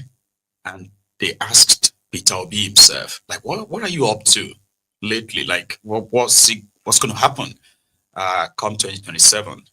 And he had told them, like he's been saying, he's not desperate to be president of Nigeria. He's just desperate to see Nigeria work. But how? You need to be president to see Nigeria work. Well, his answers. I came in and listened to what Professor Marco was saying. It's something he has always said. And it's one thing that everybody who share and understand global development will tell you about. Nigeria, Africa is not a poor, Nigeria is not a poor country. Africa is not a poor continent. It's a very rich continent. Nigeria is a very rich country. Fortunately, has become capital of poverty. It's a big irony that a continent like Africa, second biggest continent in size, second biggest continent in population, with all the young productive age that will drive the world, has become capital of poverty in the world. And when I listen to the resources, and what he concluded and said, they are going to negotiate. What is Ogoni people going to negotiate? The government should be thanking them for coming up with an idea that will turn around the place. You don't need to negotiate. You don't negotiate what you have. I've said it. It's not just Ogoni, the entire Niger Delta deserves apology for wasting their resources and wasting everybody's time. The entire country is rich. I'm not talking about just natural resources. We have it everywhere. Even those who don't have all it takes. We have empty land, all cultivated. Forget about what is underground. Today, little tiny country like Netherlands is with water is 41,000 square kilometers of land. Without water, it's 33,000. Every year they export agricultural products or related of 120 billion euros, about $130-something billion, more than 3 times what we earn from oil. They are just 33,000. We have our biggest states today, Niger State, with fertile land, with everything, is 76.3 thousand. It's 2.5 times the size of Netherlands. I'm not talking about what is under. The land is there. It can make all the change. So we have everything. God gave it us for free. Tiny countries like Israel is feeding themselves and exporting agricultural products. Israel is just 22,000 square kilometers. Sambisa forest area that is giving us problems, 60,000. That's 3 times the size of Israel. We're wasting everybody's time here. And we must dismantle it and make it work for our children. We can't go on this way where we are being, our resources, our country is being mismanaged by incompetence. people who lack capacity and compassion. All of us, this is not just pointing the finger to anybody. All of us need to recheck what we're doing. This soil, this area and everything, if you go to Niger Delta today, the land is destroyed. They have nothing to show for that destruction. And nobody's appealing with them, and they're talking about negotiation. Negotiate what? When the whole place is filled with this. We can't cultivate rice just to feed. They say price of rice, this and everything. Third world countries like Bangladesh is today producing 10 times the amount of rice Nigeria produces. Bangladesh. The entire Bangladesh is 148,600 square kilometers. That is the size of our two biggest states. Niger at 76.3 and Borno at 70.8 is almost 148,000. And Bangladesh is producing 50 to 60 million tons of rice, and we can produce 10% of that. I came in and listened to what Professor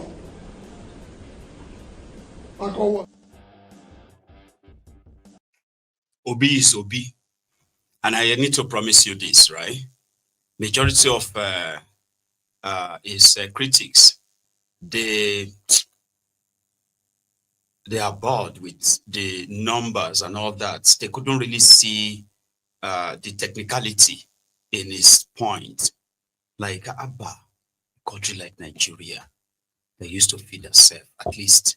Then the terrorists came, took over everywhere, displaced farmers, slaughtered some of them, took over some of the farms, and like that, Nigeria food production dwindled in the last decade.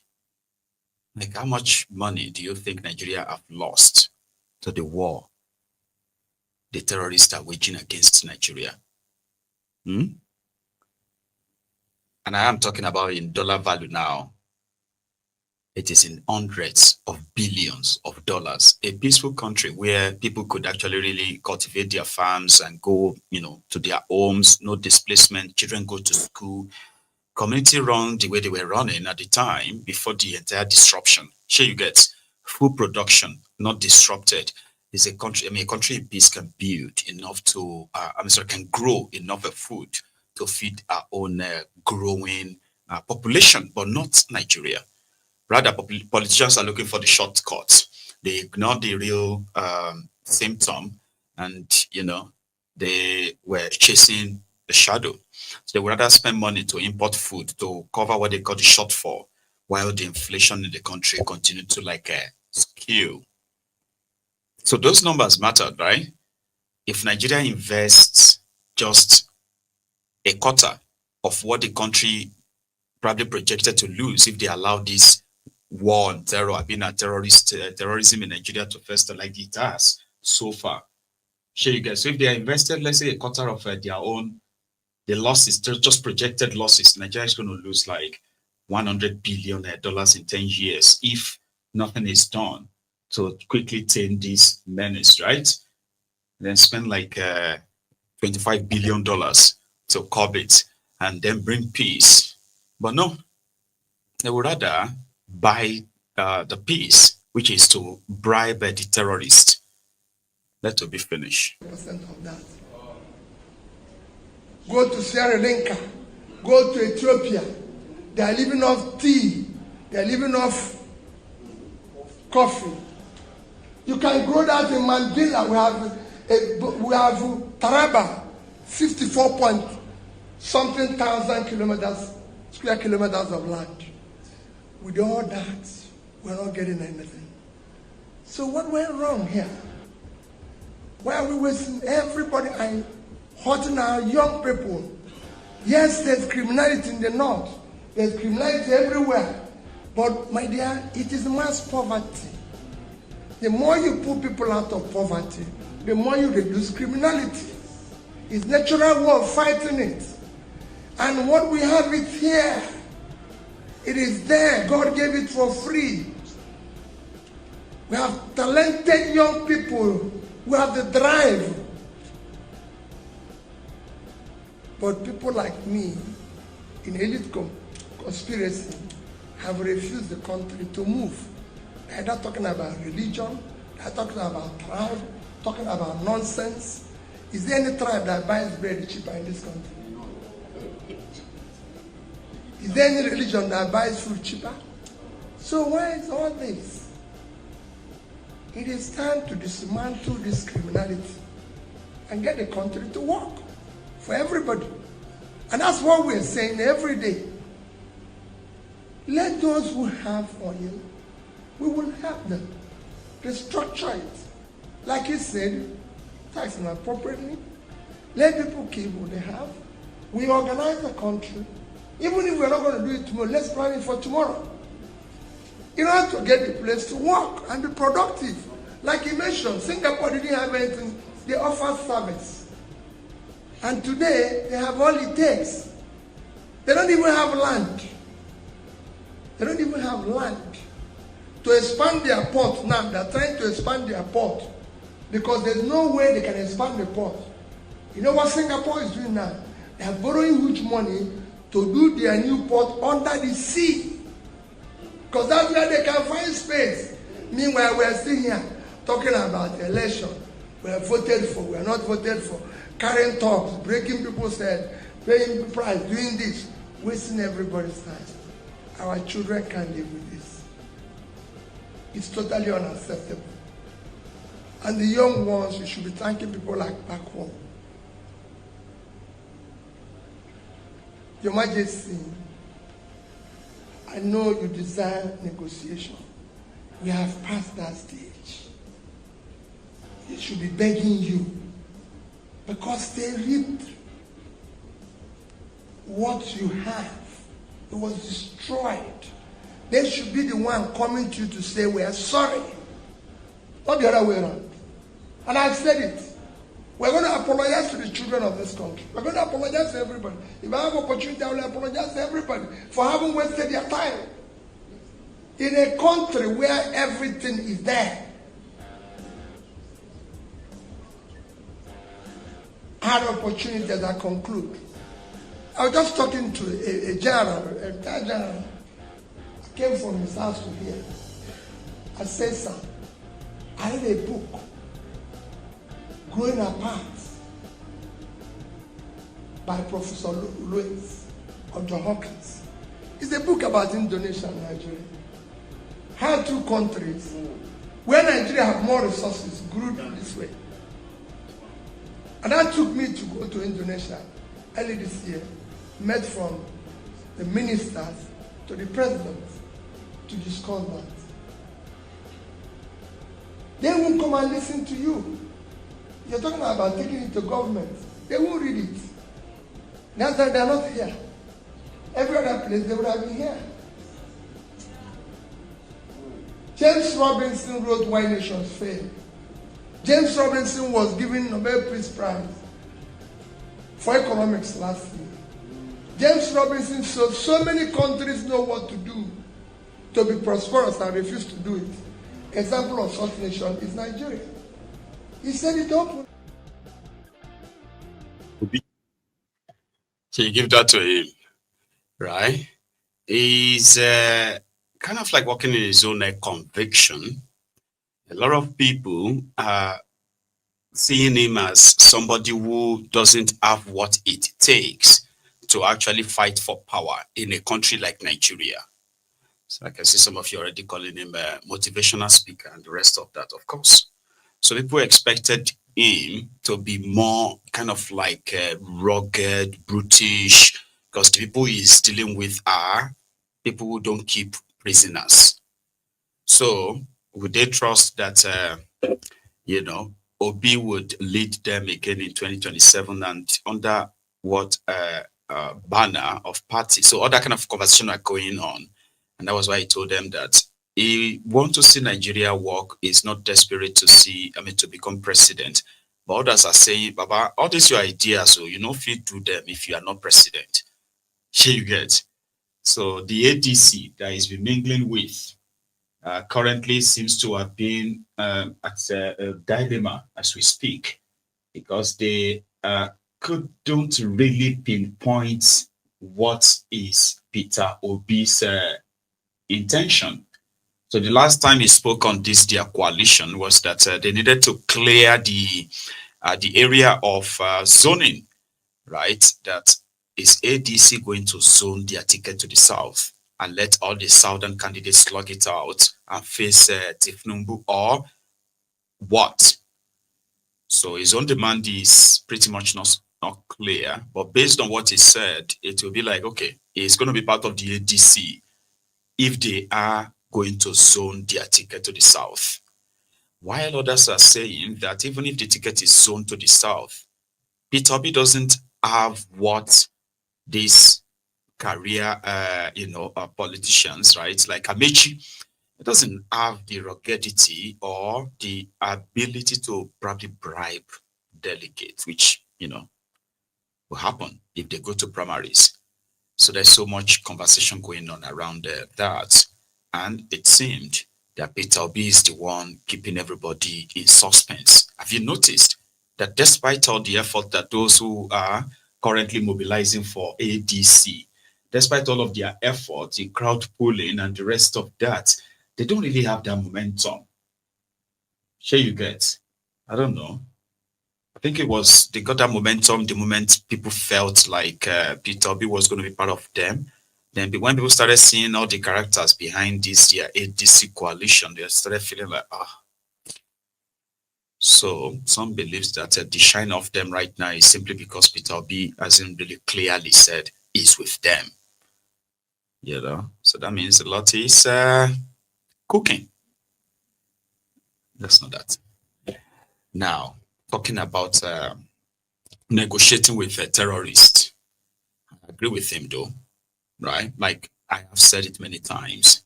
When terrorists commit crimes, and it includes killing of people or kidnapping them, yes, you probably may save their lives for trial, okay? But you do not just suddenly say you have forgiven them without going through any form of a legal scrutiny or legal process at all. Like where in the Constitution did they get that power from? Because it doesn't exist, right? And then repentant terrorists, wannabe terrorists, uncourted terrorists who have now managed to migrate to every part of the country are wreaking havoc. And people are taking laws into their own hands too. Take a look at this guy that was caught in Edo State. And Edo State have come under serious attacks from these kidnappers, name them, including the copycats, one of the kidnappers. Watch this one. What to be your name? Ibrahim. Ibrahim what? Adamu. Adamu? Yeah. Where are you from? Yobe State. Yobe State. Where for Yobe? Politico. How many times are dog kidnapped? This one I be the first one. The first one? Yeah. How you take company? So my oga now called me. One my oga wa dey call Alaji. Now call me. Tell me you company? Yes. What did he tell you? He tell me say me I come. Then they here. I say okay, me I come. What did you call up when I come? So I say I come. I say I come. He tell me say see you on work. Which work? Me I join you. For? I say me I never do on one. Which work? In the this one why una hold me for him talk now. Which work? In the kidnap people. Okay, kidnap people. Yes. Okay. So how many of them go the operation? Will be 8. What will be that guy name? Who? That guy, what will be his name? Sadiq. Sadiq what? Sadiq. They call him Alaji Sadiq. Alaji Sadiq. Yeah. Where he come from? So I don't know in village, but I know some where they stay. Sometimes they stay for Ogomojocho. Sometimes they stay for Igomo Junction. Yeah. Okay. How many guns now carry? He get 2 guns. Okay. So how now they carry these people? So how they carry them? They jam us for road. They come it up for road. For road? Yes. That they travel? Yes. Our guy just hold them. Our Oga come hold them. Come hold them? Yeah. Okay. How many people now hold that day? Then be 4. 4? Yeah. Okay. How much now come call it? How much is you for? So this policeman, you own 800. That girl, 100,000. This the two people who never collect 1 naira. That's why we just give them. They say that ring, now one of the ring, that wedding ring. I collect her with a large hand. I don't know, say now I'm come out. Okay, you come put them for. I come put them for my hand. Where will they stay for Benin? For Benin, yeah. So me and neighbor when I come, but I stay for that new market. New market. Yes. Which of the new market? That Eba market. For Eba market. Yeah, I will sleep there. Now there I sleep. In the morning, sometimes we will go clearing. Sometimes we no get work. Now so we just there. Sometimes I will say cigar. I saw the TV. You not from Yobe? Yeah. Which work you they do for Yobe before you come Benin? Na cow I dey too. Cow you dey push. Yeah. Why you can't go to kidnap?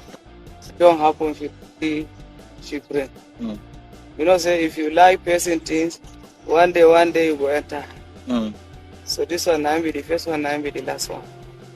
What to be your name? Ibrahim. Ibrahim what? Adamu. Adamu. Yeah. Where are you from? Yobe State. Yobe State.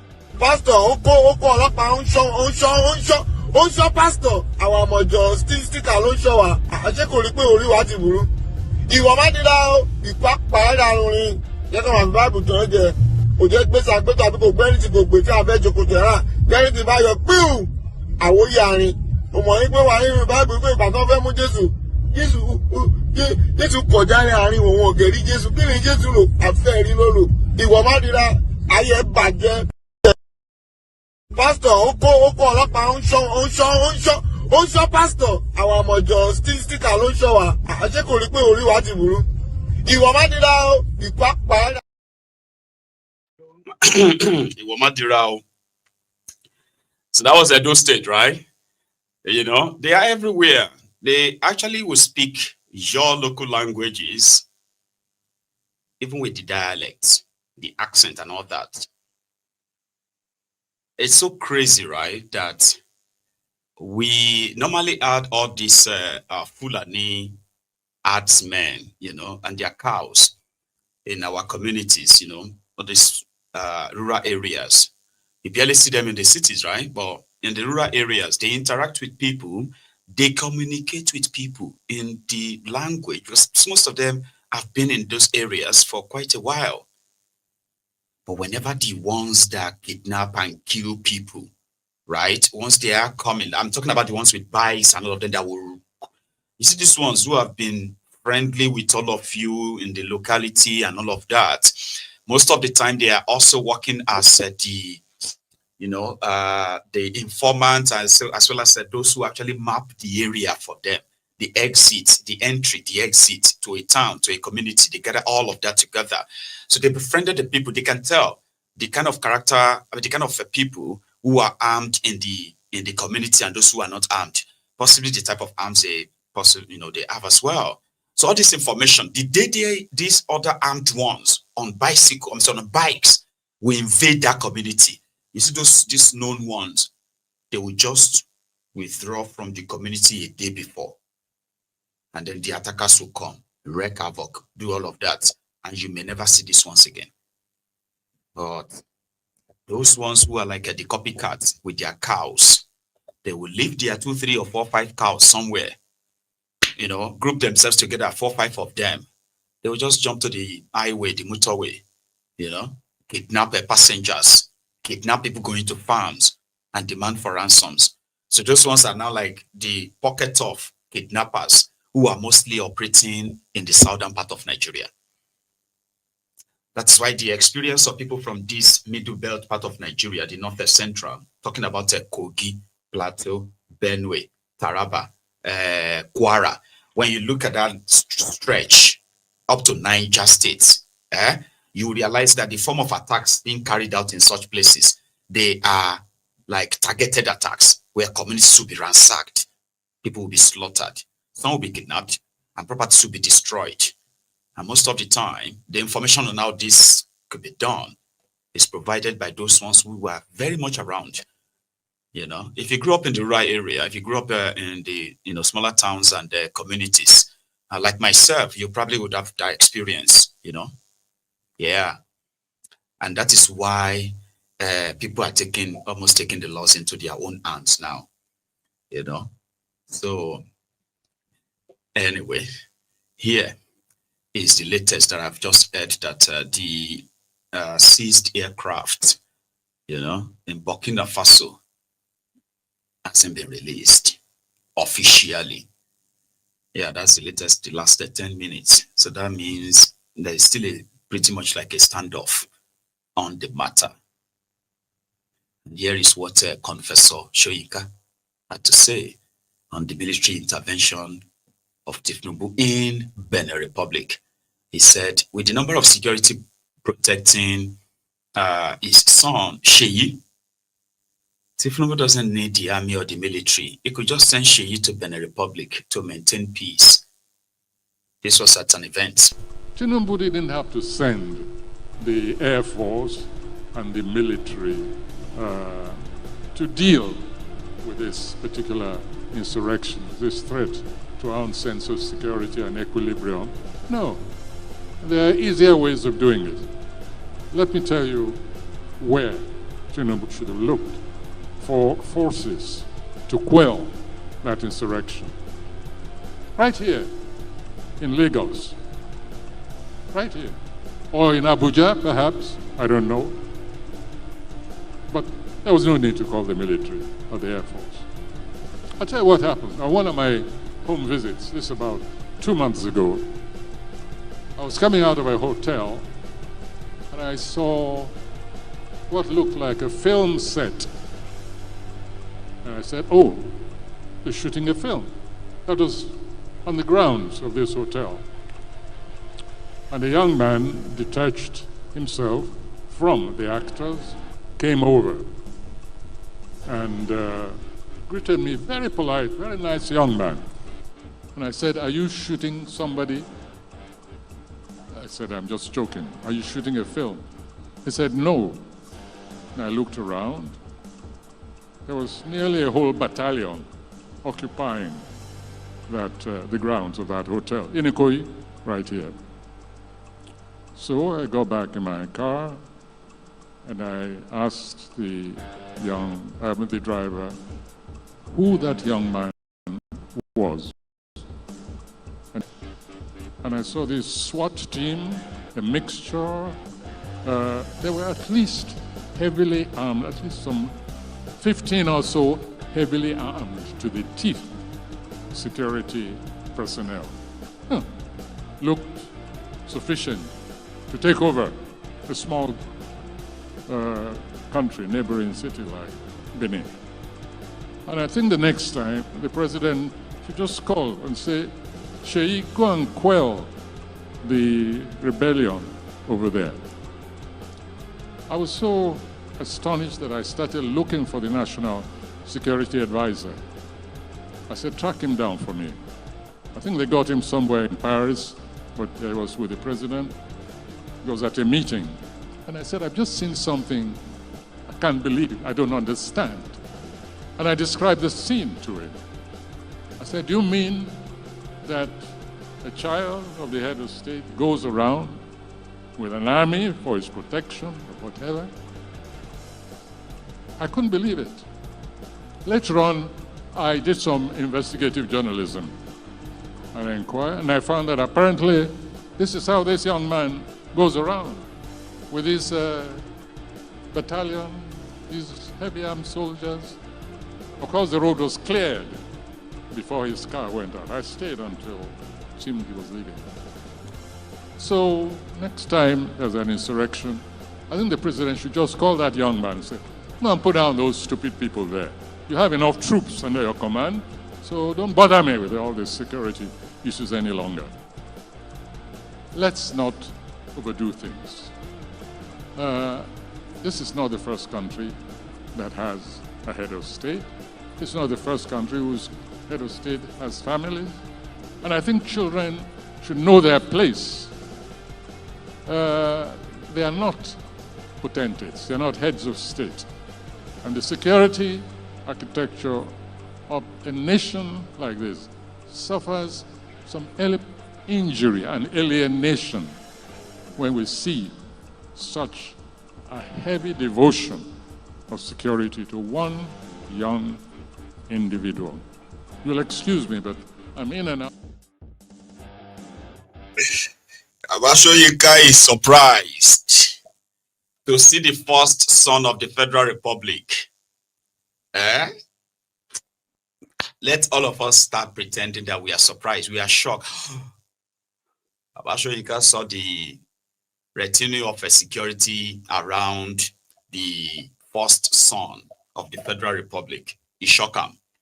That if he could be going around with this amount of security, soldiers, police, this and that, hey, this man alone could provide security for most of the troubled areas in Nigeria. If you have this number of, this number, you alone, and who are you? I'm the first son of the Federal Republic.